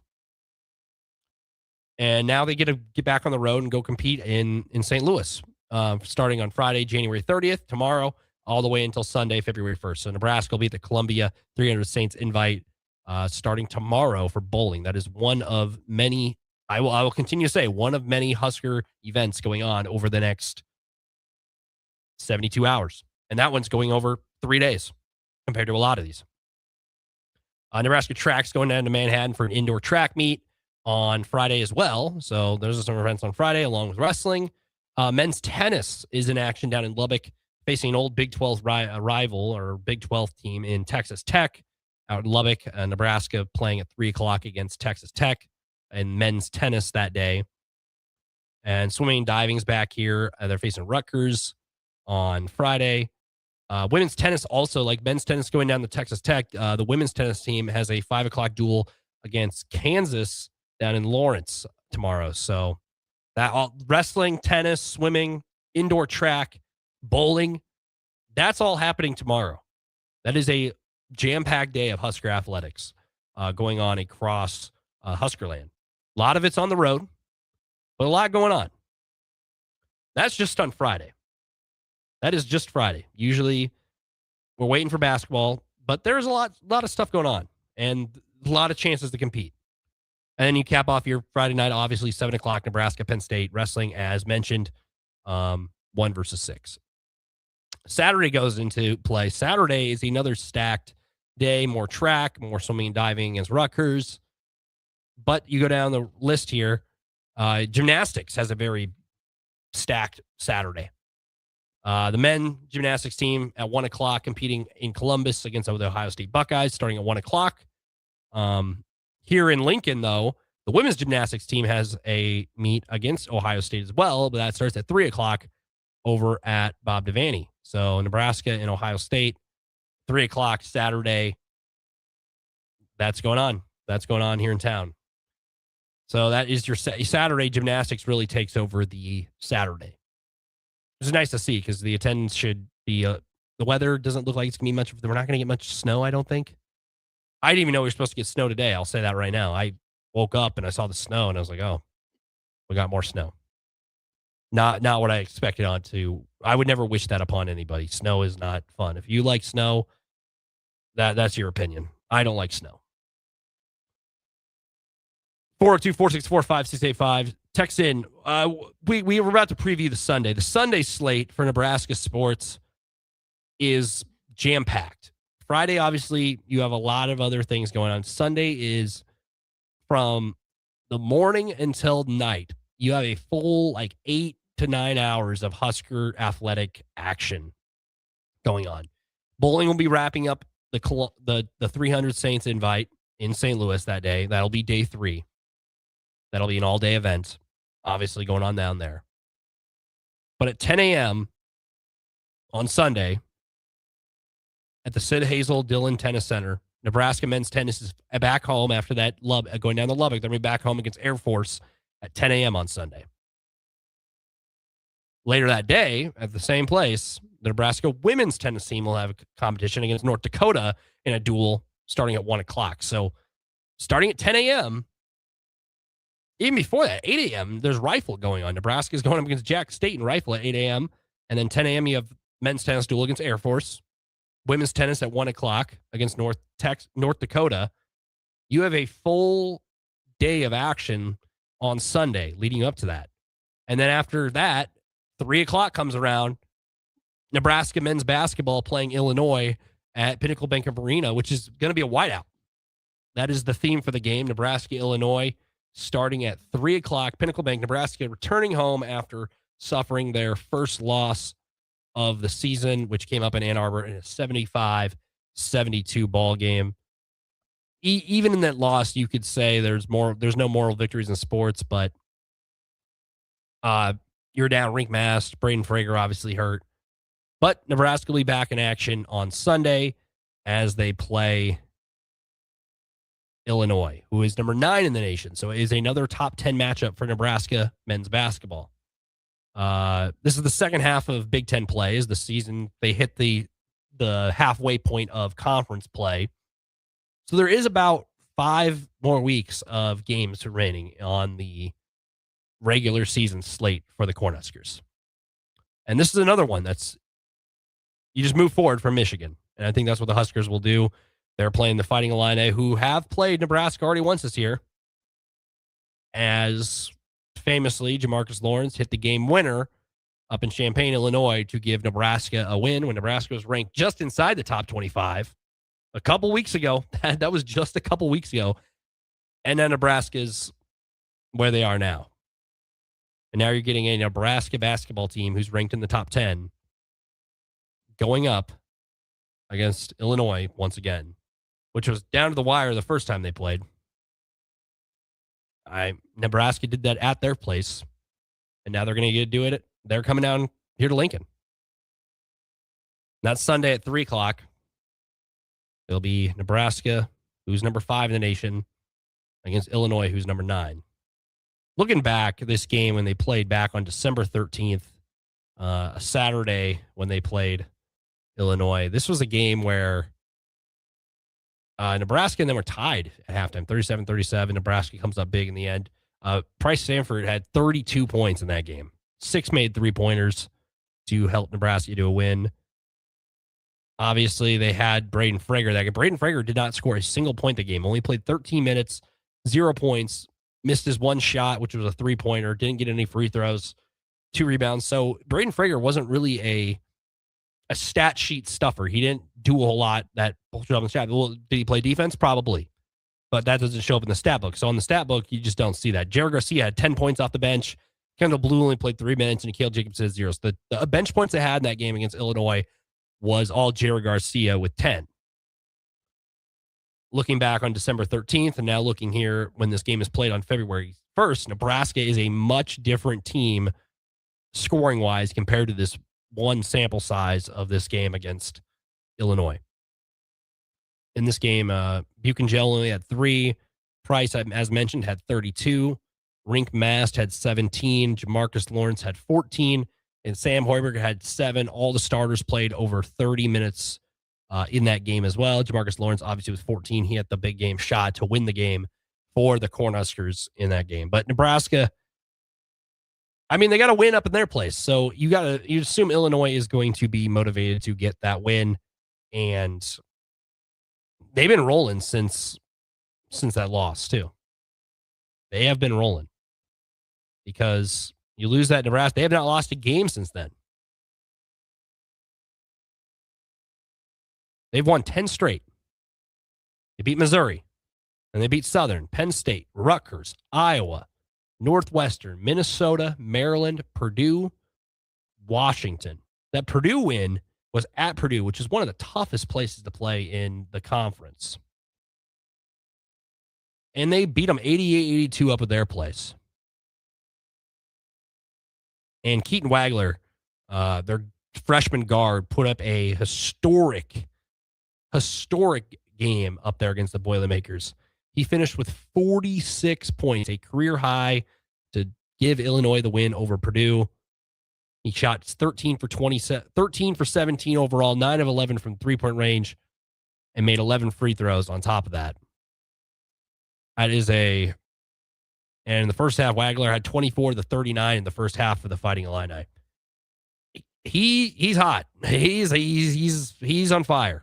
If you're going to make shots like that at a high rate and be able to knock off Purdue, who did lose to UCLA earlier that week, Illinois is on a heater right now. They are one of the hottest teams in not only the Big Ten, but the country right now.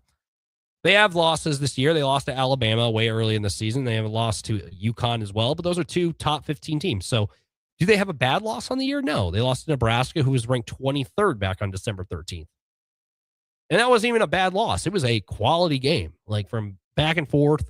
Stojakovic hit a shot on their end. Andre Stojakovic, obviously the son of Peja Stojakovic, hit a shot on his side of the court to tie the game at 80.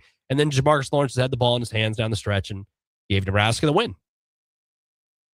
They don't have a bad loss on the year. They've had some close wins, some dicey games, but that's basketball. You're not going to win by 25 plus in every game in Power 4 conference play. But they have won. Their last loss was Nebraska, so they've probably circled this game on their calendar for some days, a couple weeks, about a month probably, over a month. And Nebraska's going to be at home, white out, against the Fighting Illini. Should be a fun one. Like I mentioned, big weekend for Husker athletics. You have the tennis, rifle the morning of, then you have that basketball game at 3 o'clock, the men's basketball game down at Pinnacle Bank between Nebraska and Illinois. As always, Husker Hoops post game should be around 5 o'clock on Sunday, right here on 93.7 The Ticket. And then around 5 o'clock as well, Nebraska women's basketball, who just picked up 2 home victories, one last Sunday against Illinois, and then beat Northwestern last night. Britt Prince had a team-high 28 points to keep her fabulous season going on. The Huskers will hit the road in women's basketball on Sunday as well as they play the Ohio State Buckeyes, who are ranked 11th in the nation. So you get a double dose of basketball, you get a double dose of tennis, you have rifle going on, and then tennis will also have a duel against Kansas City University, UMKC on Sunday, February 1st at 5 o'clock as well at home. They have one duel in the morning at 1 and then one later at 5. It's a doubleheader day, essentially. And then you have 2 basketball games. It is a stacked slate of sports for Husker Athletic. That is just this weekend. That is just Friday, Saturday, and Sunday. You have anything from bowling to basketball to wrestling to rifle to tennis. You name it. That is just one 72-hour window of Husker Athletics, and it's very exciting. You have a top 10 wrestling match between Nebraska, Penn State. You have 2 basketball games back-to-back on your Sunday without any NFL being on, with no Pro Bowl being on a Sunday.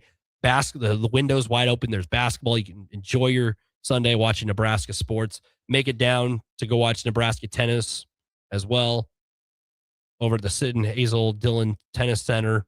They have 3 matches now scheduled, 3 duels scheduled for Sunday. It is an absolutely stacked weekend. The weather there shouldn't be any snow this weekend. It's going to be cold because it's Nebraska in late January, early February. But it should be a fun time. It should be a really fun time. And that's just the 72 hours. There's a lot going on, obviously, over the week. Nebraska women played, obviously, yesterday at PBA. But that's just looking at Friday, Saturday, and Sunday over the course of the next 72 hours. So that is all for the Husker weekend preview, I would say. I can give a quick little rundown of just what to expect out of the weekend. Obviously, there'll be a lot more chatter about the basketball games over the weekend. But gymnastics also. Shout out gymnastics. They have a big Saturday, open Saturday, where they will be the standalone for Husker Athletics for a little bit as well. So anything from bowling, tennis, rifle, track, indoor track, gymnastics, basketball, wrestling. It's all featured in a span of 3 days, starting tomorrow with wrestling, bowling, indoor track. It's a fun time in Nebraska. Nebraska athletics in general. Should be a fun time, but we're going to take a break. When we come back, we're going to look at some of the NFL head coaching changes. I haven't really dabbled in a whole lot of my opinions on some of these coaches that have gotten head coaching gigs across the league, and looking at some of the openings and what some of these two teams remaining in the head coaching cycle could do when we come back here. Late night in Lincoln, Nick Whyman rocking with you for another half hour here on 93.7 The Ticket. Is your furnace ready for the cold winter? Call the pros at Bryant. No matter what make or model, Bryant will perform a thorough heating check, giving you peace of mind, or steps to ensure a warm home throughout the season. Bryant also offers free second opinion heat exchange checks. Before you spend thousands on a new furnace, let Bryant check it free. Anytime you need furnace service or repair, just call Bryant Air Conditioning, Heating, Electrical, and Plumbing, 467-1111. Bryant, whatever it takes. A membership with John Henry's will fast track you to front of the line service, seasonal tune-ups, and far fewer unexpected moments. That means no breakdowns, no waiting on a call, and no nonsense. It's consistent care that prevents small issues from turning into big bills. Join the Comfort Club and get VIP treatment 365 days a year with 24-hour priority response, member-only discounts, and peace of mind on your home's most expensive systems.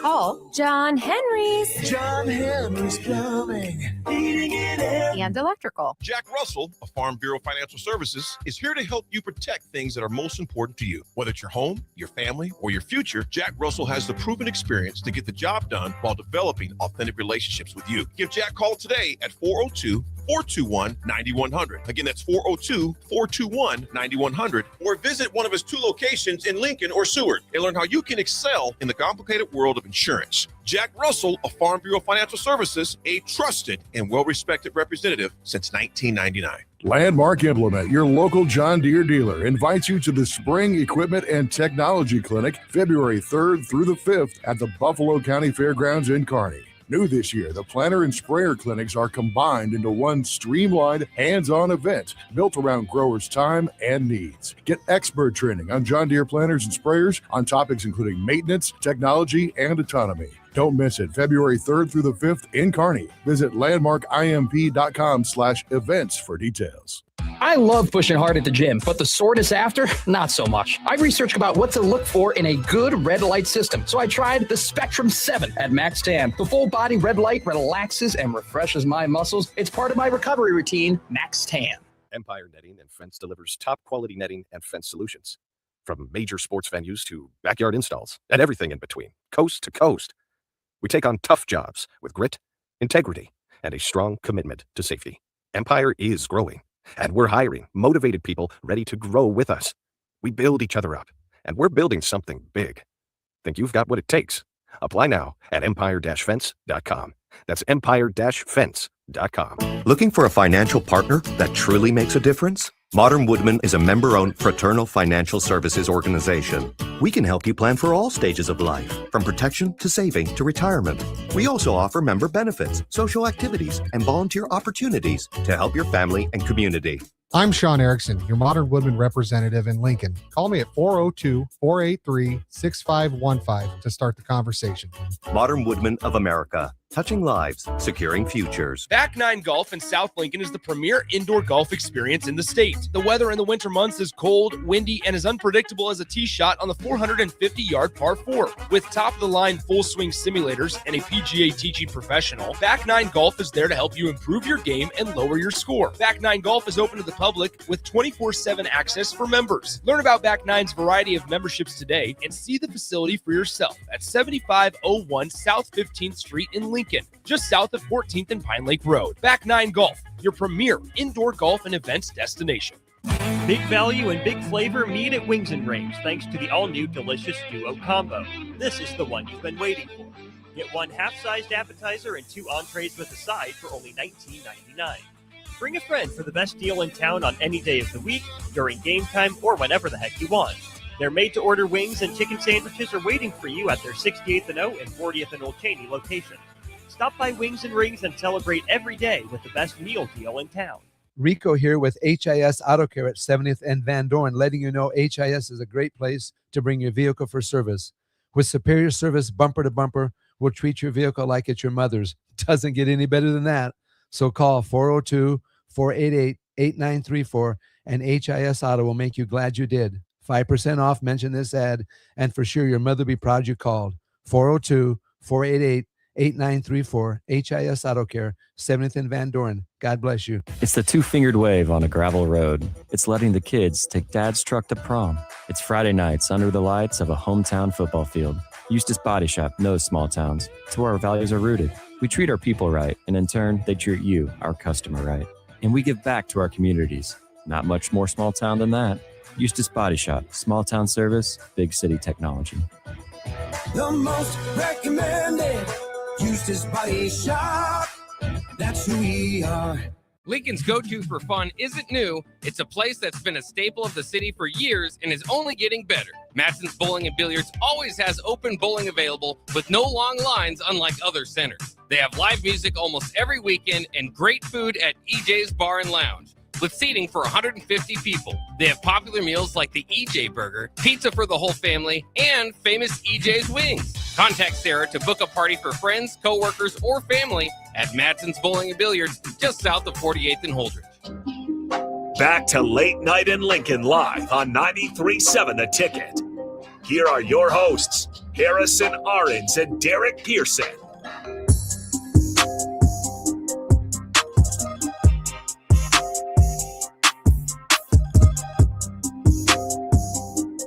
Welcome back to Late Night in Lincoln. Nick Whyman with you for another half hour on this Thursday evening. Remind you, we are going to be fixing that intro. We're changing it. We're going to get a couple other things that are going on here. Some really fun stuff going on here at 93.7 The Ticket. 402-464-5685 on the Sartor Heyman Jewelers text line. If you're just joining us, we talked about the Super Bowls, the past 10. We ranked them. Talked about the Winter Olympics that are upcoming. Discussed Nebraska wrestling, which they're going up against Penn State. And just looked at the next 72 hours for Husker athletics in general, not just basketball and wrestling, but they also tennis, rifle, indoor track, gymnastics, you name it. A lot going on. Let's look back at the NFL. We're going to look at the NFL coaching cycle, which has kind of hit a spot where most of the head coaching vacancies are filled, but not all of them. Not all of them. Where usually there's a couple that linger into February with Super Bowl teams still, going to the Super Bowl. So their coaches have not had a chance to interview for a head coaching gig. We saw that with Brian Flores when he was with the Patriots.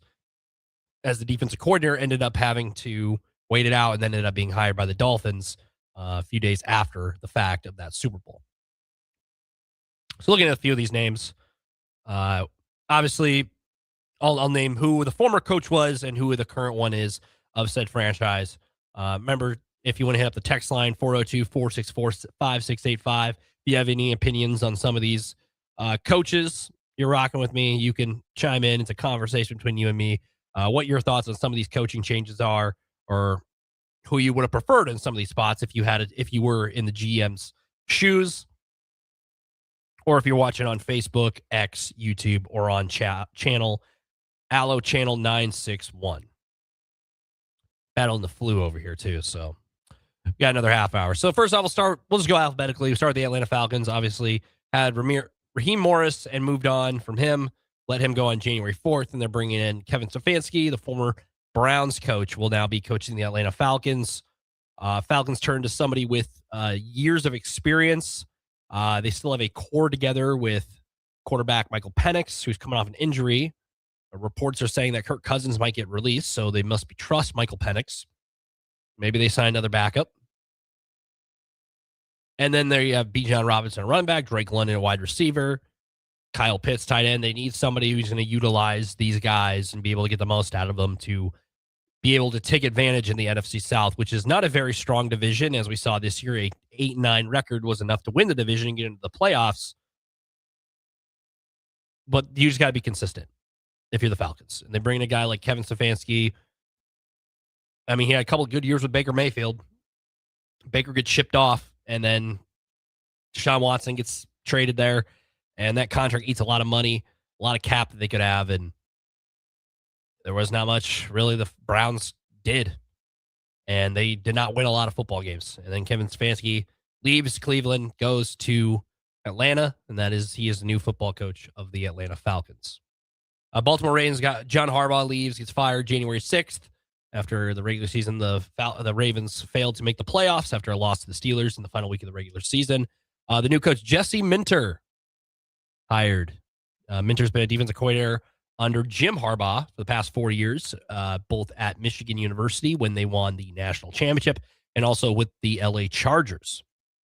So Jesse Minter finally gets his big splash in the head coaching realm of a franchise. He's kind of been an interviewee for a lot of teams for years, but he finally gets his first NFL job as a head coach. And ironically, his first NFL job came with John Harbaugh in Baltimore, where he was a defensive assistant from 2017 to 2020.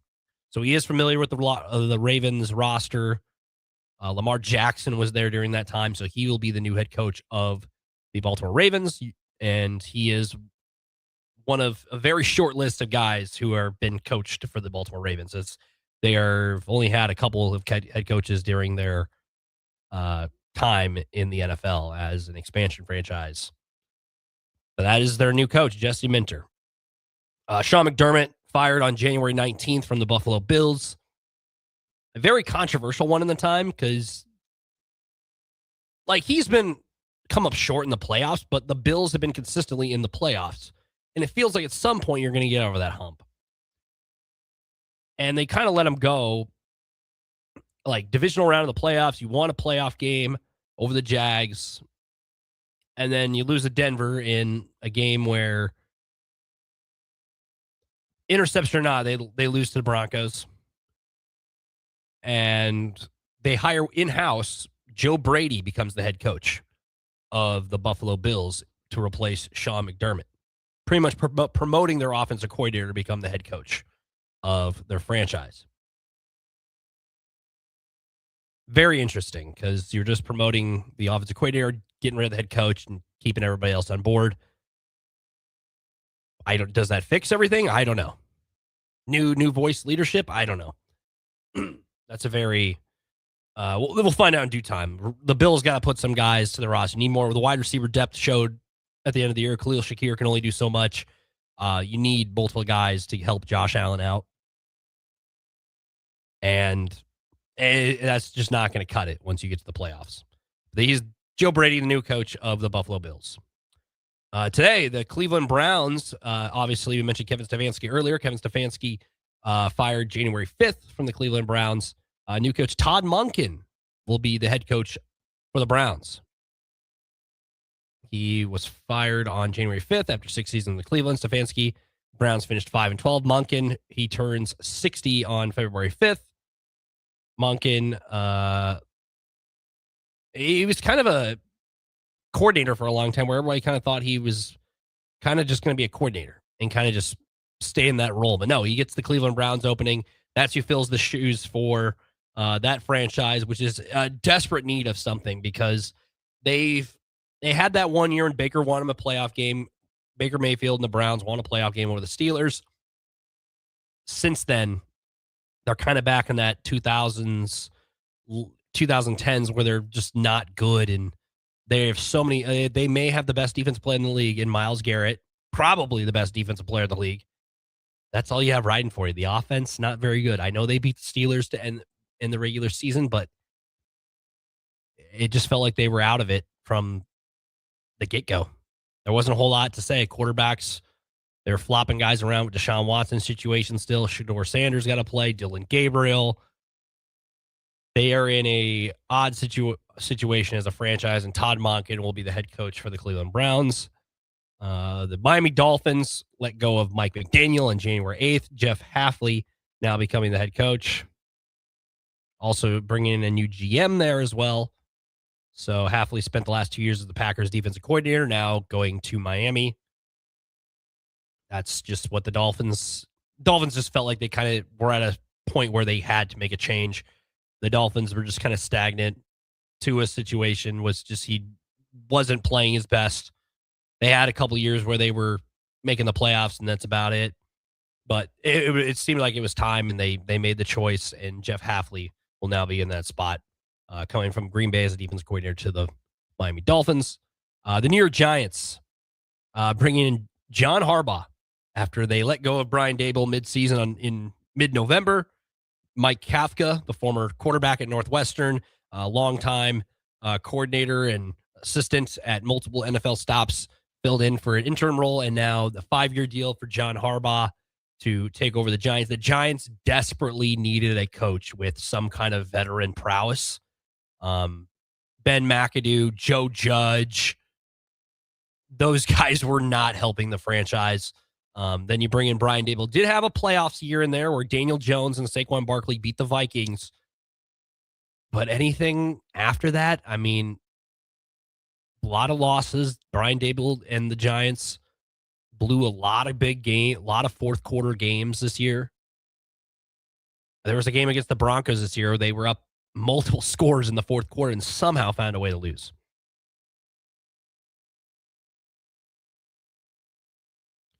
That I think the Giants needed some kind of stability in their franchise. I'm very curious to see how that works out, because Harbaugh landing with the Giants, it's a match, I think, for the Giants, because they need some kind of stability in the coaching range.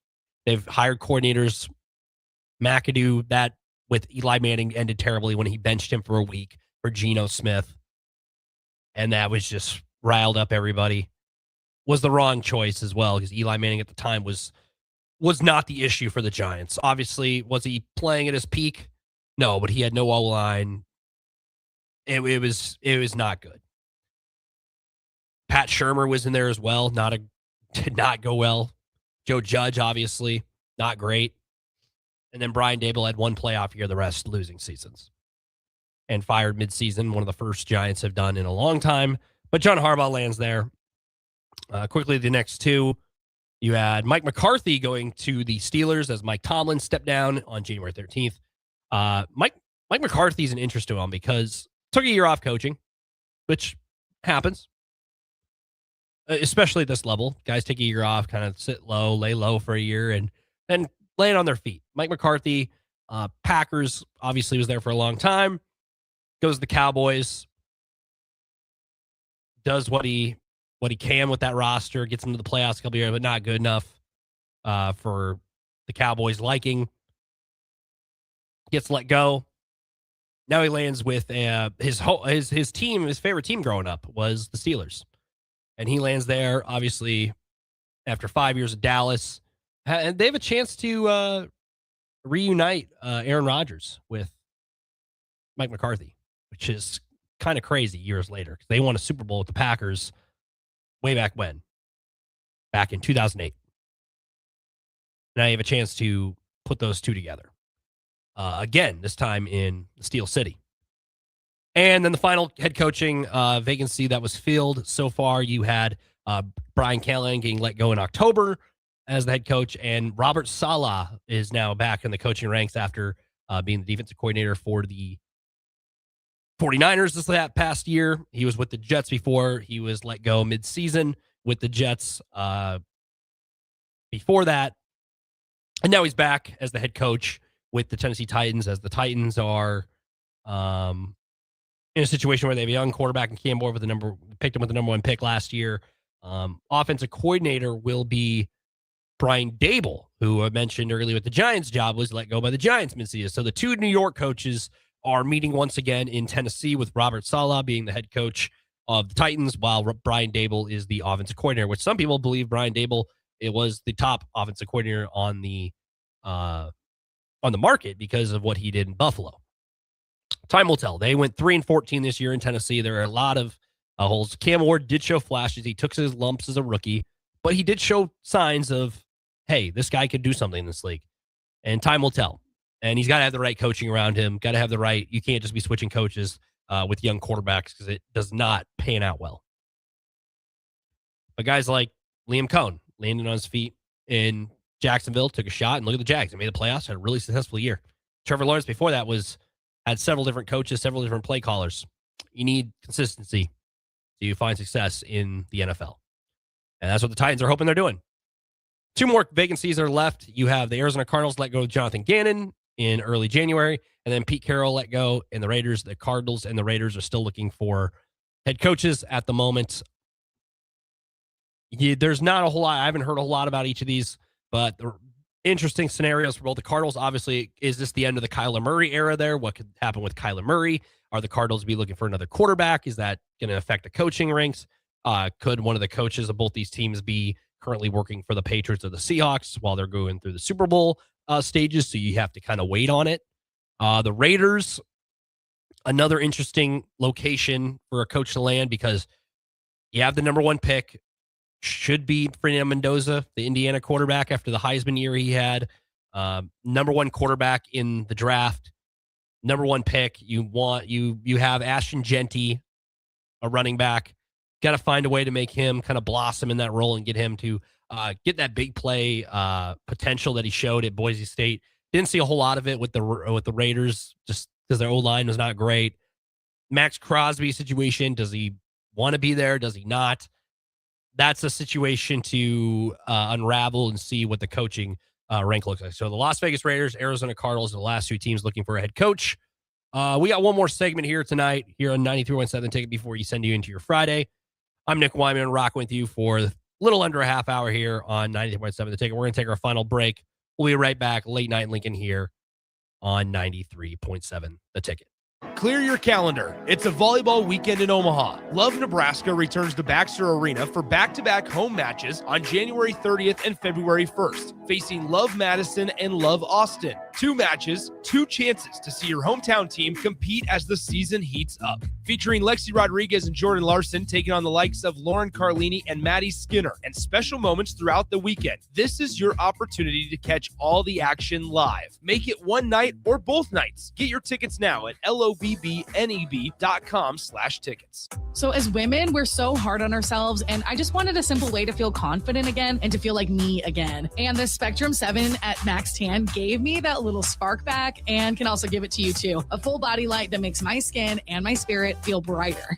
Landmark Implement, your local John Deere dealer, invites you to the Spring Equipment and Technology Clinic February 3rd through the 5th at the Buffalo County Fairgrounds in Kearney. New this year, the planter and sprayer clinics are combined into one streamlined, hands-on event built around growers' time and needs. Get expert training on John Deere planters and sprayers on topics including maintenance, technology, and autonomy. Don't miss it. February 3rd through the 5th in Kearney. Visit landmarkimp.com/events for details. Big box stores are tempting for buying equipment for your high schooler in sports or for yourself in your sports leisures. But buying new is awfully expensive. Why not go somewhere with new and used options? Play It Again Sports has quality, slightly to gently used equipment, and 50% of their inventory is actually new equipment. And it's more than baseball, softball, and golf. They also have equipment for disc golf, fitness, hockey, and more. Plus, they're always buying products. Bring your gear you're done with and get trade money on the spot. Play It Again Sports at 48th and Vine. Back 9 Golf in South Lincoln is the premier indoor golf experience in the state. The weather in the winter months is cold, windy, and as unpredictable as a tee shot on the 450-yard par 4. With top-of-the-line full-swing simulators and a PGA teaching professional, Back 9 Golf is there to help you improve your game and lower your score. Back 9 Golf is open to the public with 24/7 access for members. Learn about Back 9's variety of memberships today and see the facility for yourself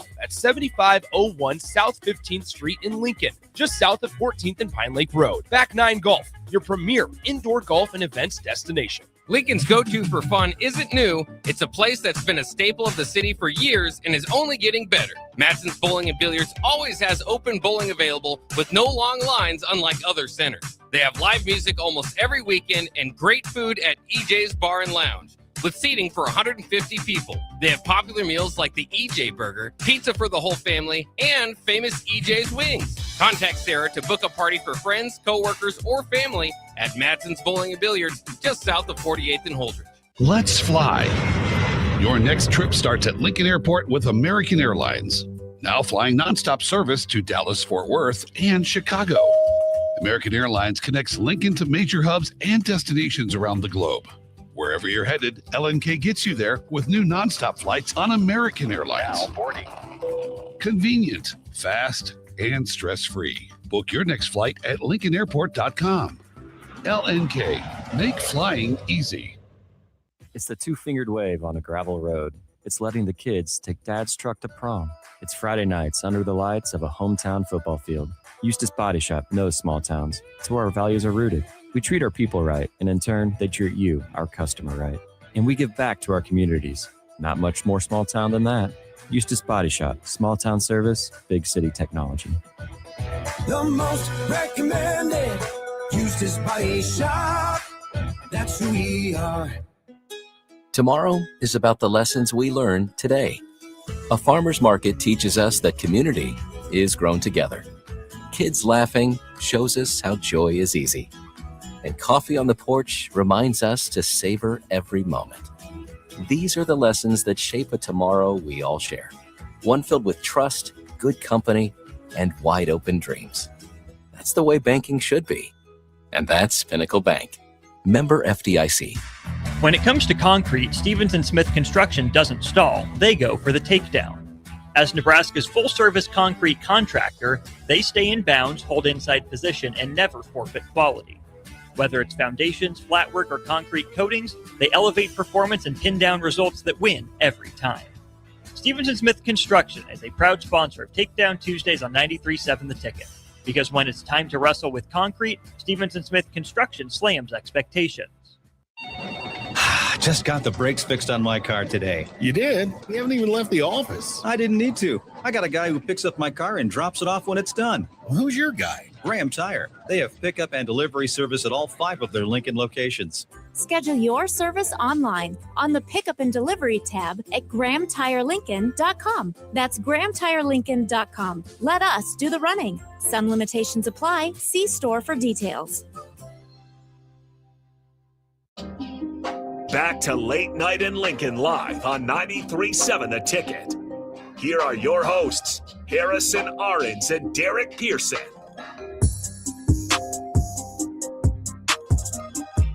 Welcome back. Nick Whyman with you, our Late Night in Lincoln.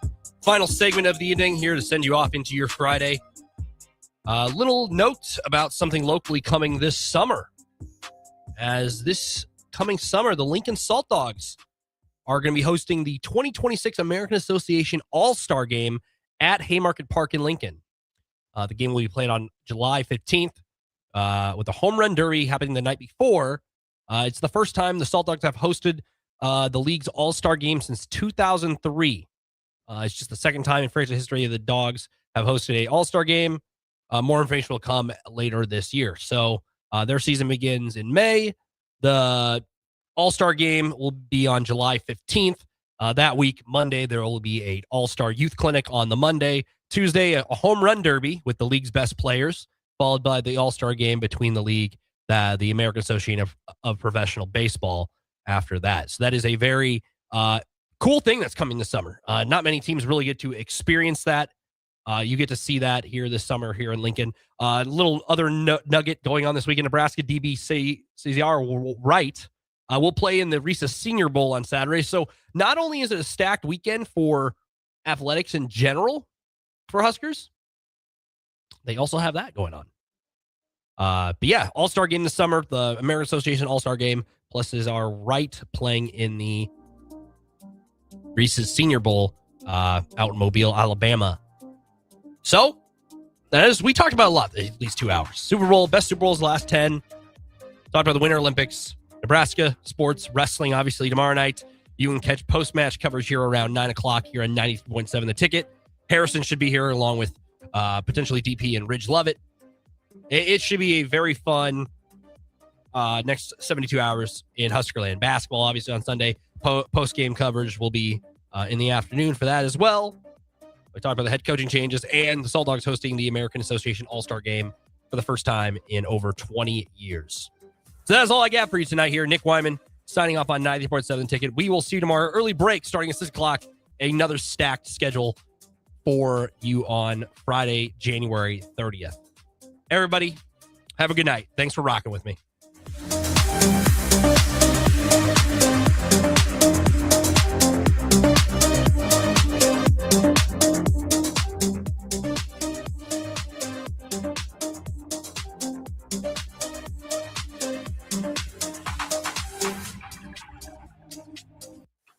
With UPT, you've got total control over your money.